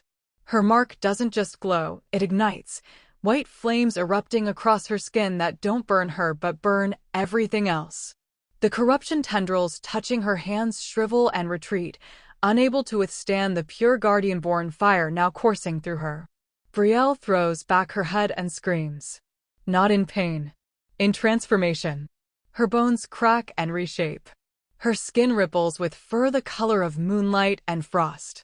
Her senses explode into sharpness that makes the world look flat and dull by comparison. She grows not to Stellan's size, but larger than any normal wolf, larger than any alpha, muscles coiling with strength that feels infinite and ancient and absolutely right. And when the transformation completes, when she stands on 4 legs with claws that dig into stone like it's snow, with a coat that shimmers silver white and seems to shift like northern lights, with eyes that burn the same amber gold as Stellan's. The entire temple responds. Frost flowers erupt everywhere. The glacier songs rise to a deafening crescendo. The symbols on the floor blaze bright enough to blind. And the corruption wrapped around Stellan begins to weaken, to retreat, driven back by proximity to true guardian-born power. Brielle. Stellan's voice in her mind is awed. Reverent. You awakened. You're magnificent. She doesn't have time to process what she's become. Just lunges for the corruption, still wrapped around Stellan's chest, and tears at it with claws that now burn with the same white fire as her mark. The tendrils scream, actually scream, as guardian flame meets corrupted magic, as power meant to protect burns away power meant to destroy. Malak's triumph turns to horror. No, that's not possible. You're not fully mature. The awakening should take years. You threatened him. Brielle snarls, and her voice is her own but deeper, resonant with the valley's power. You tried to kill him. And my power doesn't care about timelines or proper development. It cares about protecting what's mine. She rips the last of the corruption away from Stellan's chest and crushes it in her jaws. It tastes like ash and poison and 300 years of Malik's crimes condensed into physical form. She spits it out, watches it dissolve into nothing, and turns her burning gaze on the man who caused all this. "Run," she says softly. "Run far and fast, councilman. Because when I'm done making sure Stellan is healed, I'm coming for you." Malik runs. The carefully constructed authority, the centuries of unchallenged rule, the absolute confidence, all of it shatters in the face of a legend reborn. He shoves through his own warriors, knocks Elder Ceres aside, and flees up the tunnel like the coward he's always been beneath the mask. The warriors don't follow him. Neither does the council. They just stand there, staring at Brielle in her true form, at Stellan struggling to his feet with corruption burns still smoking on his chest, at the temple blazing with power that hasn't been seen in 3 centuries. Elder Ceres is the first to kneel. Then the hunter woman. Then others. Not in submission. In recognition. Guardian-born, the elder breathes. The prophecy was true. The last daughter has awakened. Brielle barely hears her. She's pressing against Stellan's side, using her newly awakened power to channel healing warmth into his body, to burn away the last traces of corruption, to anchor him to life with every ounce of stubborn refusal she possesses. "I'm all right," he assures her, though his mental voice is still weak. "Thanks to you. You saved me, little flame." "Of course I did." She nudges his face with her muzzle, the gesture achingly natural in this form. "I promised we'd survive together. Both of us or neither, remember?" "I remember." They stand together, 2 guardian wolves in a temple that's finally alive again, surrounded by pack members who are just beginning to understand what they witnessed. What was lost? What's been returned? And somewhere in the tunnels above, Malik is running. Planning. Preparing his final desperate move. But Brielle isn't afraid anymore. Because she's not the exile they threw away. She's not the nobody they tried to erase. She's guardian-born. Fully awakened. Standing beside the last sentinel. And together, they're going to tear down the false throne and remake this valley from ice and fury and the justice 300 years overdue. The corruption burns fade from Stellan's chest over the next hour, but the knowledge of what Malik attempted, what he nearly succeeded in doing, leaves a scar deeper than any physical wound. Brielle stays pressed against his side in her true form, marveling at how natural it feels. How right. Her wolf isn't the weak, trembling thing the pack always mocked. It's powerful, ancient, connected to the valley's heartbeat in ways she's only beginning to understand. She can hear the glacier songs clearly now, can feel the pulse of magic running through stone and ice, can sense the boundaries of the temple and the land it protects. She can also sense Malik. Feel him like a corrupt note in an otherwise harmonious song, moving through the valley, gathering something, building towards something catastrophic. He's not running away, Stellan confirms, his voice stronger now in her mind. He's circling back, rallying those still loyal to him. And he's heading toward the pack's ceremonial grounds. Why there? Brielle shifts restlessly, claws scraping stone. What's at the ceremonial grounds that he needs? The Heartstone. It's where the original pack oaths were sworn, where the first binding between guardians and pack was forged. Stellan rises to his feet, testing his weight, satisfaction rumbling through him when his legs hold steady. If he can corrupt that stone the way he corrupted me, he can sever the valley's connection to its protectors permanently. Make it impossible for any guardian, wolf or human, to ever draw power from this land again. That would destroy everything. The balance, the magic, all of it. Yes, and leave the valley vulnerable to exactly the kind of darkness guardians were meant to protect against. His eyes meet hers, and she sees the decision already made. We have to stop him. Now. Before he reaches the Heartstone. Elder Ceres, who's been conferring quietly with the other council members and warriors, steps forward. Her badge, that twisted silver torque forged from murdered guardians, lies on the ground at her feet. The others have done the same, a pile of stolen legacy returned to the temple floor. Guardian-born, she says, and there's genuine remorse in her aged voice. We were blind. We followed him because we didn't know. Because the history was rewritten before we were born. Because we trusted the council's word as law. She bows her head.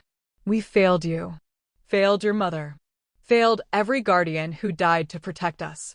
Brielle wants to be angry. Wants to rage at them for their complicity, their ignorance, their willingness to follow orders without question. But when she looks at their faces, at the genuine horror, the dawning understanding, the shame, she realizes they're victims too. Different victims than her, yes. Privileged in their ignorance. But still trapped in Malek's web of lies. Then help us now, she says, her voice carrying the resonance of guardian authority. Help us stop him before he destroys what's left of the old balance. Help us save the valley from his final act of corruption. The warriors kneel as one. Tell us what you need, Guardian. What she needs is simple. Speed. Numbers. And enough bodies between Malek and the Heartstone to slow him down until she and Stellan arrive. They move as a unit. Brielle and Stellan take the lead, their forms built for speed and winter terrain, moving through snow like it's air. The warriors follow, some shifted, some human, all grim with purpose. Elder Ceres stays behind with the few who are too old or too young to fight, tasked with protecting the temple and bearing witness to whatever comes next. The ceremonial grounds sit at the valley's center, a flat expanse of stone cleared of snow by ancient magic, surrounded by standing stones carved with oaths in the old tongue. At the center, half buried in the ground, is the Heartstone. It's massive, twice Brielle's height even in her guardian form, and it pulses with a deep, steady light that matches the valley's heartbeat. Malek is already there. And he's not alone. He's brought every pack member still loyal to him. Maybe 30 wolves, all shifted, all positioned in a defensive ring around the Heartstone. And kneeling at his feet, bound in iron chains that burn against bare skin, are hostages. Civilians. Elders. Children too young to shift. Brielle's rage ignites like wildfire. Coward, she snarls, her voice carrying across the grounds. You hide behind innocence because you know you can't face us directly. Malek stands atop the Heartstone, and in his hands is another corruption stone, larger than the one he used on Stellan, pulsing with sickly black light that makes the air itself feel wrong. I hide behind leverage, he calls back.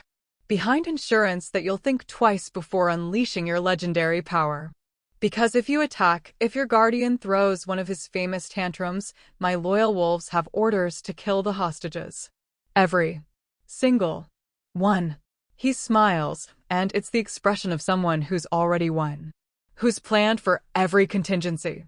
Who's spent 3 centuries learning how to manipulate people's better instincts against them.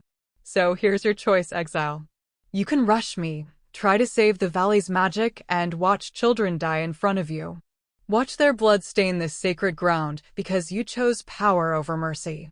He hefts the corruption stone. Or you can surrender. You and your beast. Kneel before the pack, confess your lies, and accept your execution with dignity. And I'll let the hostages go unharmed. The warriors who followed Brielle falter. Some shift back to human, hands rising in placating gestures. Councilman, please. There are children. Don't do this. I'm not doing anything, Malek says smoothly. The Guardian-born is doing this. She awakened forbidden power. She consorted with a cursed beast. She brought this violence to our valley. All I'm doing is trying to contain the damage. It's brilliant, Brielle realizes with sick fury. Brilliant and monstrous. He's positioned himself as the defender, made her the threat, turned her awakening into the problem that needs solving. And if she fights, if she unleashes the full strength of her power, innocent blood will be spilled, and he'll use it to prove she was dangerous all along. Don't, Stellan warns, sensing her thoughts. Don't surrender to him. He'll kill the hostages anyway once he has you. He'll corrupt the Heartstone. He'll destroy everything and blame it on your resistance. There's no scenario where he keeps his word. Then what do we do? I can't let him hurt them. I can't. You can. His mental voice is gentle but firm. You can make the hard choice. The guardian choice. Sacrifice the few to save the many. It's what every protector before us has had to do. Brielle looks at the hostages. Sees their terrified faces. Sees children who remind her of herself at that age, powerless, afraid, at the mercy of adults playing power games they don't understand. Sees elders who've lived long lives and deserve to end them in peace, not as pawns in Malek's final desperate move. She can't. She won't. There has to be another way. And then she hears it. The glacier songs, rising in her mind with crystalline clarity. Not one voice. Many. All the guardian daughters who came before her, all the sentinels who stood watch, all the oaths sworn and sacrifices made, they're singing to her. Teaching her. Showing her what guardian-born power can really do when wielded with precision instead of rage. Brielle's eyes snap open. She knows what to do. I surrender, she calls out, and the words taste like ash. Stellan's roar of protest shakes the ground. No. Brielle, no. Not to him, she says quietly, for Stellan's mind alone. To the valley. To the magic. To the oaths our ancestors swore. Trust me. She walks forward slowly. Every step measured. Every movement calculated. The warriors part to let her through, confusion and horror on their faces. Malek's smile widens with each step she takes toward the Heartstone. Wise choice, Exile. Kneel before the stone. Place your head on the ground. Accept your fate like the mongrel you've always been. Brielle reaches the base of the Heartstone. The chains binding the hostages are within reach.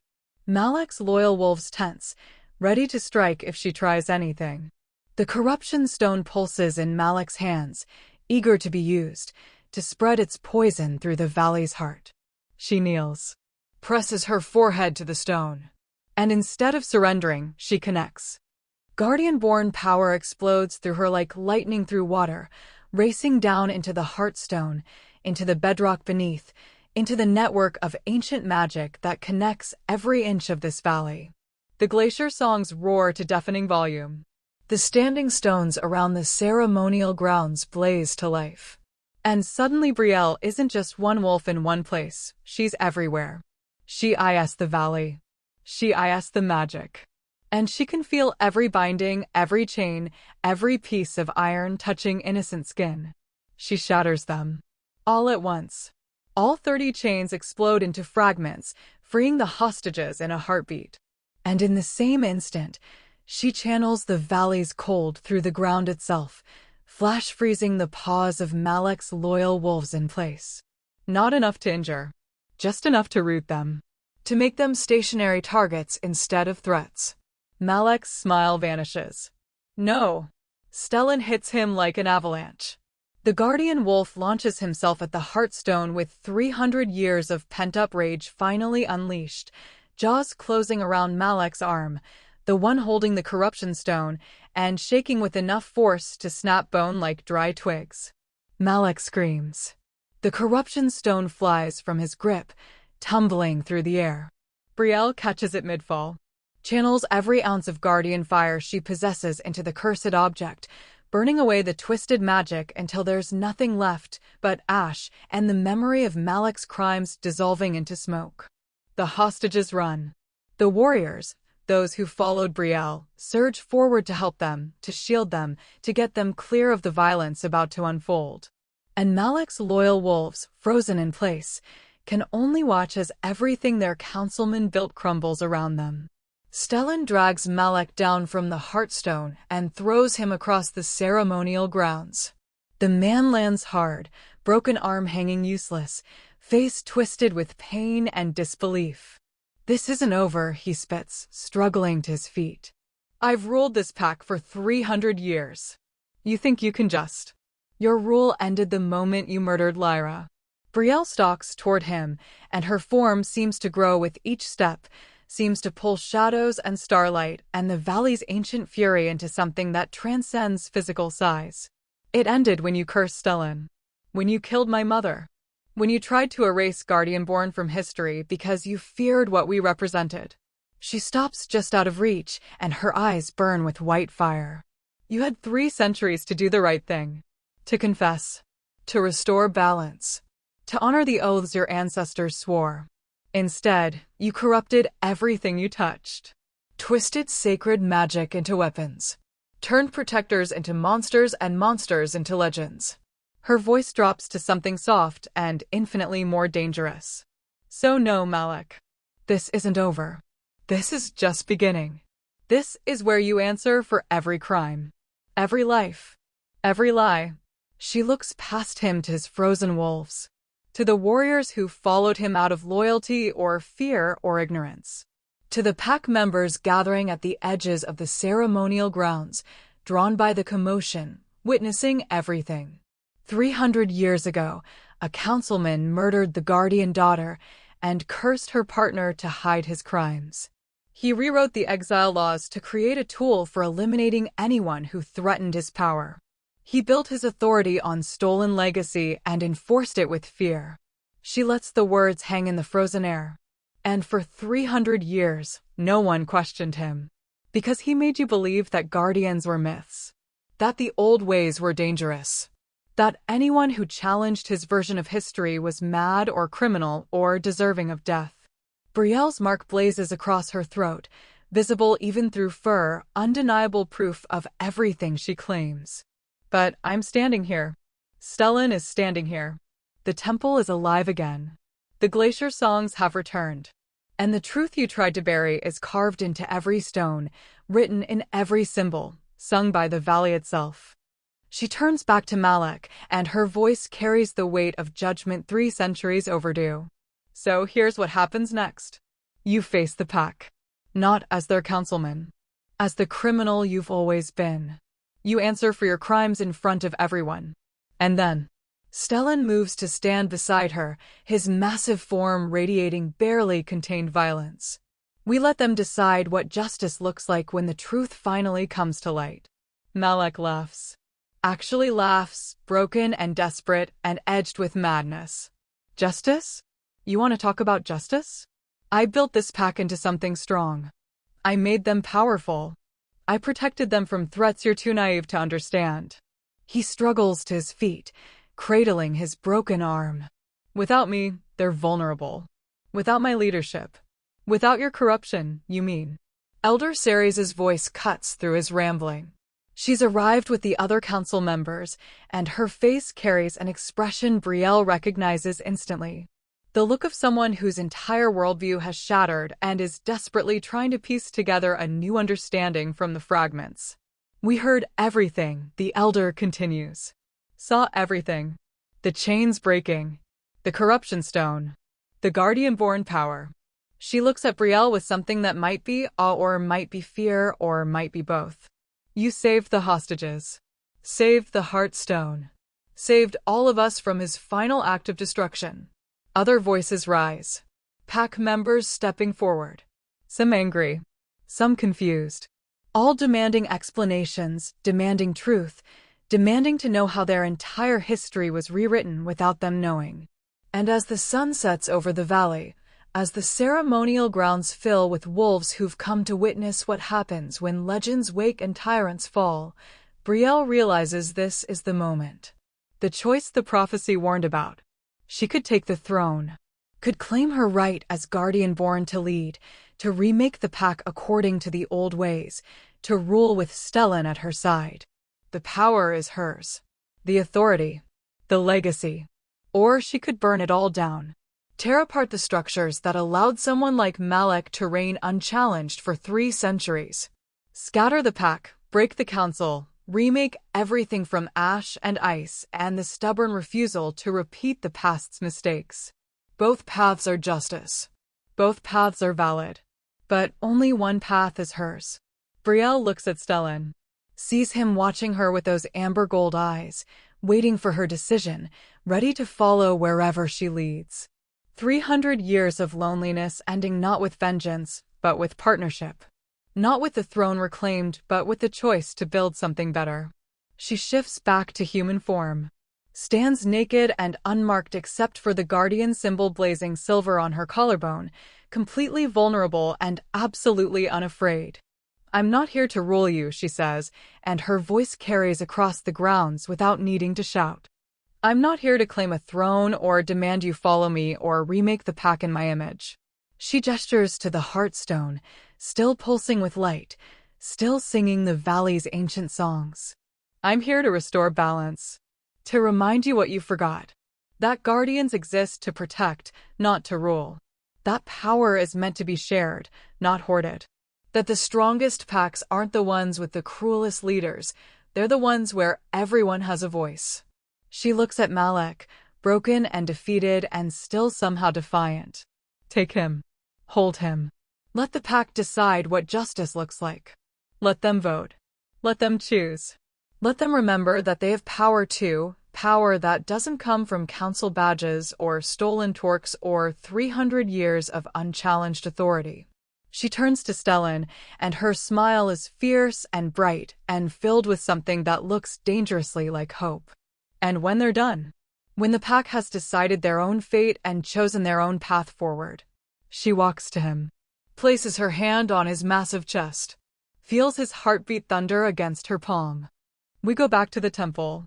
We stand watch the way guardians were always meant to. We protect this valley from real threats, not imagined ones. We sing the glacier songs and keep the old ways alive and make sure no one ever rewrites history again. Stellan's purr vibrates through her entire body, through the ground, through the valley itself. Together, he agrees. Guardianborn and Sentinel. Partners. Equals. Home. The pack surges forward then. Not to attack. To witness. To touch the Heartstone. To hear the glacier songs for themselves. To reclaim a history that was stolen and a future that's finally, terrifyingly theirs to choose.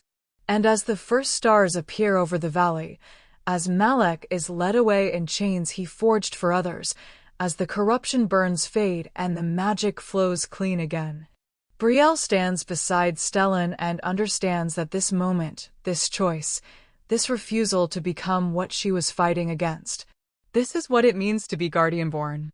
Not the power to rule, but the wisdom to protect. Not the throne claimed, but the world remade from ice and fury and the stubborn, beautiful belief that people can be better than their worst moments, if someone is brave enough to show them how. 3 days after Malek's fall, the pack gathers for judgment. They come from every corner of the valley. The hunters and the healers. The warriors and the weavers. The old who remember whispers of guardian tales told by their grandparents, and the young who only know the sterilized history Malek's council fed them. They fill the ceremonial grounds until there's no space left, until wolf form and human form press shoulder to shoulder, until the air itself seems to vibrate with the weight of collective reckoning. Brielle stands at the edge of the gathering, neither part of the crowd nor separate from it. She's chosen human form for this, vulnerable, exposed, her mark visible for anyone who wants to see proof of what she claims. Stellan remains in wolf form beside her, a mountain of silver smoke, fur, and patient watchfulness, his presence a reminder that legends don't die just because people stop believing in them. They only sleep. Waiting. Malek kneels at the center of the grounds, bound in chains that aren't iron. Iron burns, and even now, even after everything, Brielle won't allow unnecessary cruelty. These chains are woven from winter vines, from the valley's own magic responding to guardian will, and they hold just as securely without the pain. His broken arm has been set and splinted, his wounds tended, because this isn't about revenge. It's about truth. Elder Ceres stands before him, and her voice when she speaks carries the exhaustion of someone who's spent 3 days reviewing records, examining evidence, listening to testimony from wolves who finally felt safe enough to share what they'd witnessed over the years. Disappearances explained away. Dissenters silenced. Questions met with threats subtle enough to seem like concern. Malek of the Northern Line, she begins, and the formal words feel heavy as stones. You stand accused of murder. Of Lyra, guardian daughter, 300 years past. Of Brielle's mother, 12 years past. of 17 others whose names we've uncovered in the records you tried to erase. The crowd murmurs. 17. Not just 2. 17 lives taken to protect one man's grip on power. You stand accused of corruption, of cursing the guardian Stellan, of attempting to destroy the Heartstone, of using forbidden magic to serve your own ambition. Malek's head lifts. Even now, even defeated and bound and facing judgment, there's defiance in his eyes. I did what was necessary. I made hard choices so the pack could prosper. Every leader must hero. You stand accused of falsifying pack law, Elder Ceres continues, her voice hardening. Of rewriting the exile codes to create a weapon against those who challenged you. Of erasing guardian history from our teachings. Of wearing the murdered as decoration and calling it honor. She pauses, looks out at the assembled pack. These accusations have been investigated. Evidence has been reviewed. Witnesses have testified. And now, as is the ancient right of the pack, we ask for your voices. What justice do we claim for crimes that span centuries? What price do we demand for power stolen and lives destroyed? Silence falls, heavy and expectant. This is the moment where everything changes. Where the pack decides if they want to be led or if they want to lead themselves. If they'll choose the easy path of letting someone else make the hard decisions, or the difficult path of collective responsibility. One voice rises first, then another, then dozens. Some call for death. For blood payment, for the kind of justice that balances scales with finality. Others call for exile, let him face the winter he condemned others to, let him know what it feels like to be cast out and forgotten. Still others call for imprisonment, for a life spent making amends, for the slow grinding weight of consequences that never end. The voices build and clash and eventually find consensus not through unanimous agreement, but through exhausted compromise. Exile. But not the exile Malek created, not a death sentence disguised as law. True exile. Banishment from the valley with supplies enough to survive, with the understanding that return means death, with the weight of living the rest of his life knowing that everything he built crumbled the moment truth came to light. It's not perfect justice. No justice ever is. But it's the pack's justice. Chosen collectively. Owned communally. And as the sun sets and Malek is led to the outer wall by warriors who once followed him without question, as he's given provisions and directions and one final chance to walk away from the valley he corrupted, Brielle feels something settle in her chest that might be peace or might be the beginning of it. Is it enough? She asks Stellan quietly. Does exile balance what he took? Nothing balances what he took. Stellan's mental voice is gentle. No punishment returns Lyra to me. No sentence brings your mother back or restores the 17 lives he stole. Justice isn't about balance, little flame. It's about preventing the next atrocity. It's about making sure the structures that enabled him can enable another.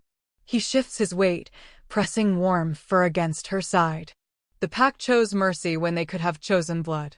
That matters. That means something. It means they're trying to be better than what he made them.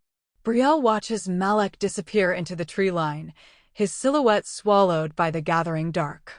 Part of her wants to chase him down. Wants to unleash the full fury of her power and burn away every trace of his existence. Wants vengeance that's sharp and immediate and satisfying. But vengeance isn't guardian work. Protection is. And sometimes protection means letting people face consequences that teach rather than consequences that destroy. Sometimes the hardest justice is the kind that makes everyone uncomfortable. That leaves questions unanswered and closure incomplete. That demands ongoing vigilance instead of offering the false comfort of endings.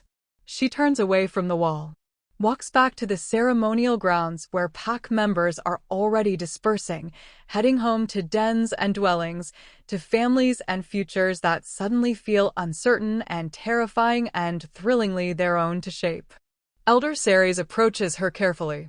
Guardianborn, the council wishes to speak with you. About what comes next. How we rebuild.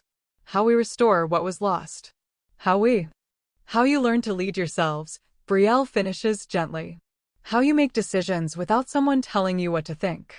How you remember that power is a responsibility, not a right. She touches the elder's shoulder briefly. I'm not your leader. I'm your protector. There's a difference. Leaders tell you what to do. Protectors make sure you're safe enough to figure that out for yourselves. She glances at Stellan.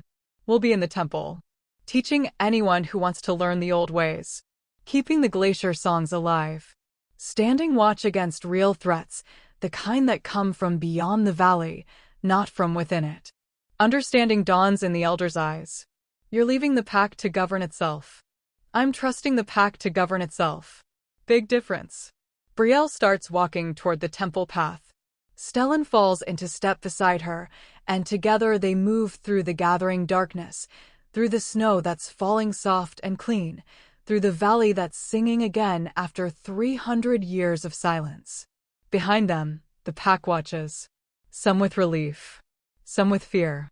Some with the dawning realization that freedom is harder than obedience, that choice is more terrifying than commands, that being responsible for your own fate means you can't blame someone else when things go wrong.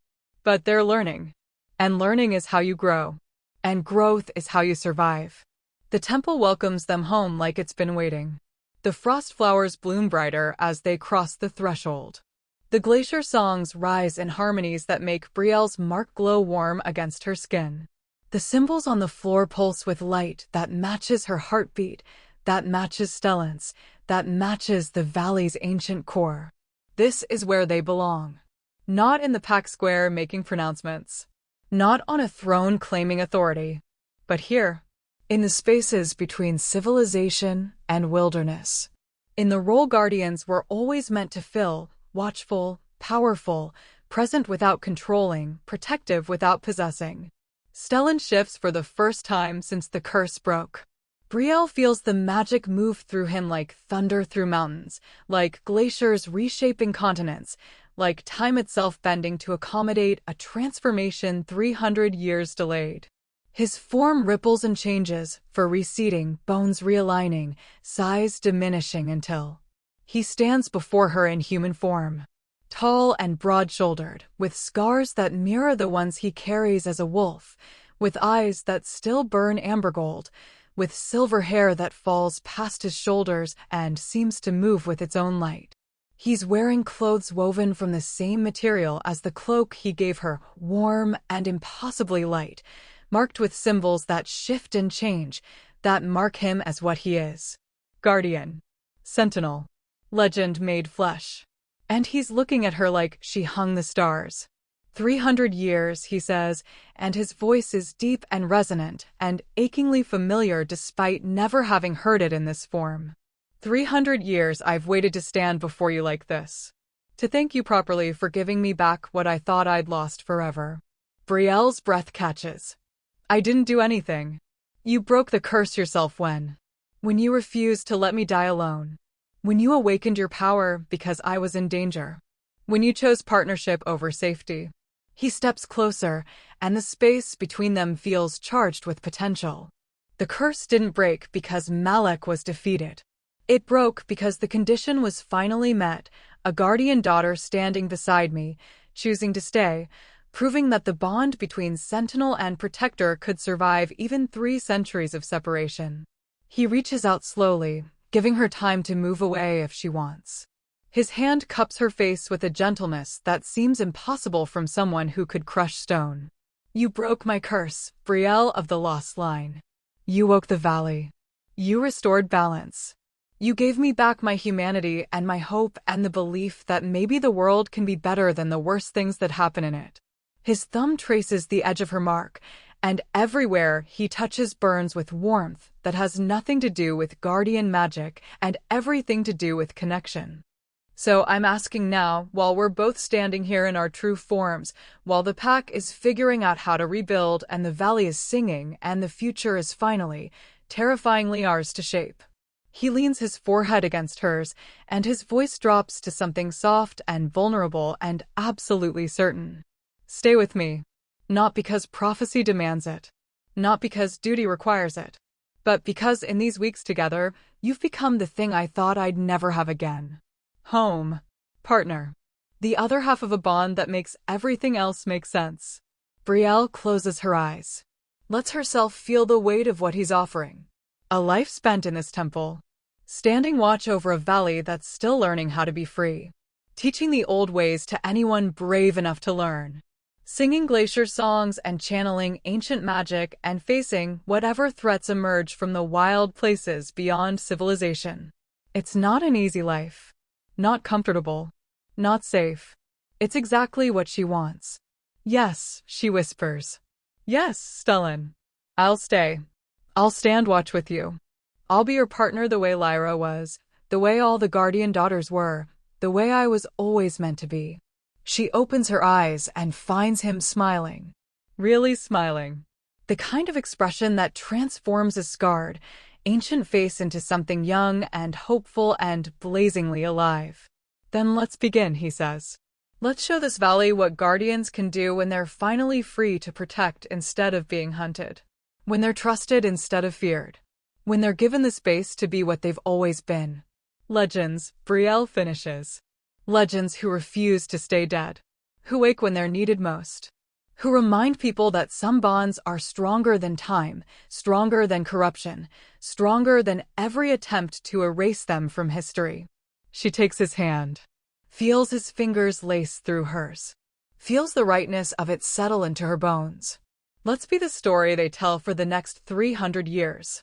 The one about the girl they threw away and the guardian who waited. About exile turned homecoming. About justice that came slow but came certain. About power used not to rule but to shelter. Stellan pulls her close. And for the first time in 300 years, the temple doesn't echo with loneliness. It rings with laughter and warmth and the sound of two people who found each other across impossible odds and decided that was worth fighting for. Worth living for. Worth becoming legends for. So here's the question that lingers, that burns, that refuses to let you walk away clean. Would you have chosen her side? When the pack said she was guilty, when the council cast her out, when the winter was supposed to erase her, would you have been among those who turned away? Or would you have been brave enough to question, to doubt, to wonder if maybe the girl they were killing might be innocent? Would you have believed in guardians when everyone said they were myths? Would you have trusted the exile when trusting her meant defying everything you'd been taught? Would you have stood with her when standing with her could cost you everything? Or would you have done what most did, kept your head down, followed orders, told yourself that surely the people in power knew better, that surely there was a good reason for the cruelty, that surely this was just how things had to be? Because that's the real question, isn't it? Not whether you'd survive in exile. Not whether you'd awaken hidden power. But whether you'd recognize injustice when it wears the mask of law. Whether you'd defend someone powerless when defending them makes you vulnerable. Whether you'd risk comfort for truth. Brielle was nobody. A storage clerk with no family, no voice, no reason anyone should have listened to her. And yet she survived. Awakened. Became the legend they tried to erase. Not because she was special, but because she refused to break. Because when the world said she didn't matter, she chose to matter anyway.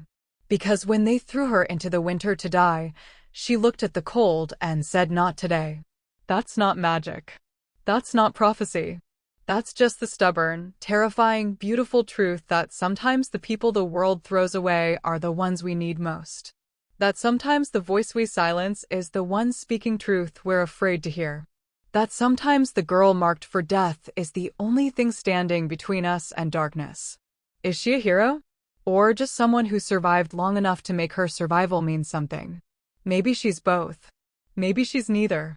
Maybe she's just a reminder that we all have the capacity to be guardians, to protect instead of harm, to question instead of obey, to stand with the exiled instead of casting stones. The valley remembers her now. Sings her name in glacier songs. Tells stories of the girl who refused to die and the wolf who waited 3 centuries for someone brave enough to see him. But the real question isn't about her story. It's about yours. When the world tells you someone doesn't matter, will you believe it? Or will you look closer, push harder, stand firmer, and insist that maybe, just maybe, everyone matters? When you see cruelty dressed up as justice, will you accept it? Or will you be the one who asks the uncomfortable questions, who demands proof, who refuses to let lies become law just because lies are easier than truth? When someone powerless needs an ally, will you turn away to protect yourself? Or will you be the person who stands beside them even when standing is dangerous, even when the cost is high, even when everyone else has already walked away? Because that's what guardian really means. Not the power to destroy, but the courage to protect. Not the throne claimed, but the choice made daily to be someone who shelters instead of harms, who questions instead of accepts, who sees instead of looks away. Brielle learned that in the ice and the exile and the slow burning awakening of power she didn't know she carried. Stellan learned it through 300 years of waiting and watching and refusing to let his oath mean nothing even when the world forgot why he was there. And now they stand watch together, teaching anyone brave enough to learn, protecting a valley that's still figuring out how to be free, being the reminder that some legacies refuse to die no matter how hard you try to kill them.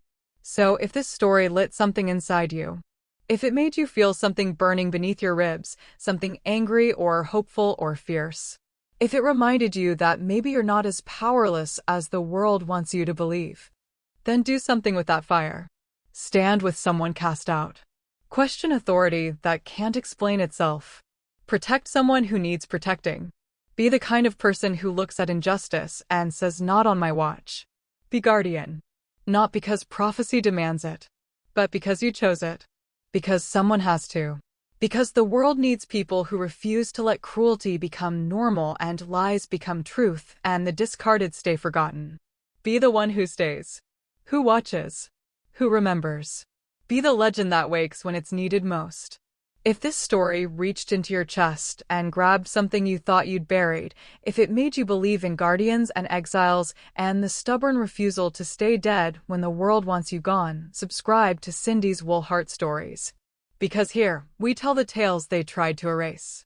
We give voice to the ones they cast out. We remember that sometimes the people thrown into the winter are the ones who come back burning brightest. We tell stories that refuse to die, just like the guardians who inspired them. Subscribe, and let's see what legends we wake together.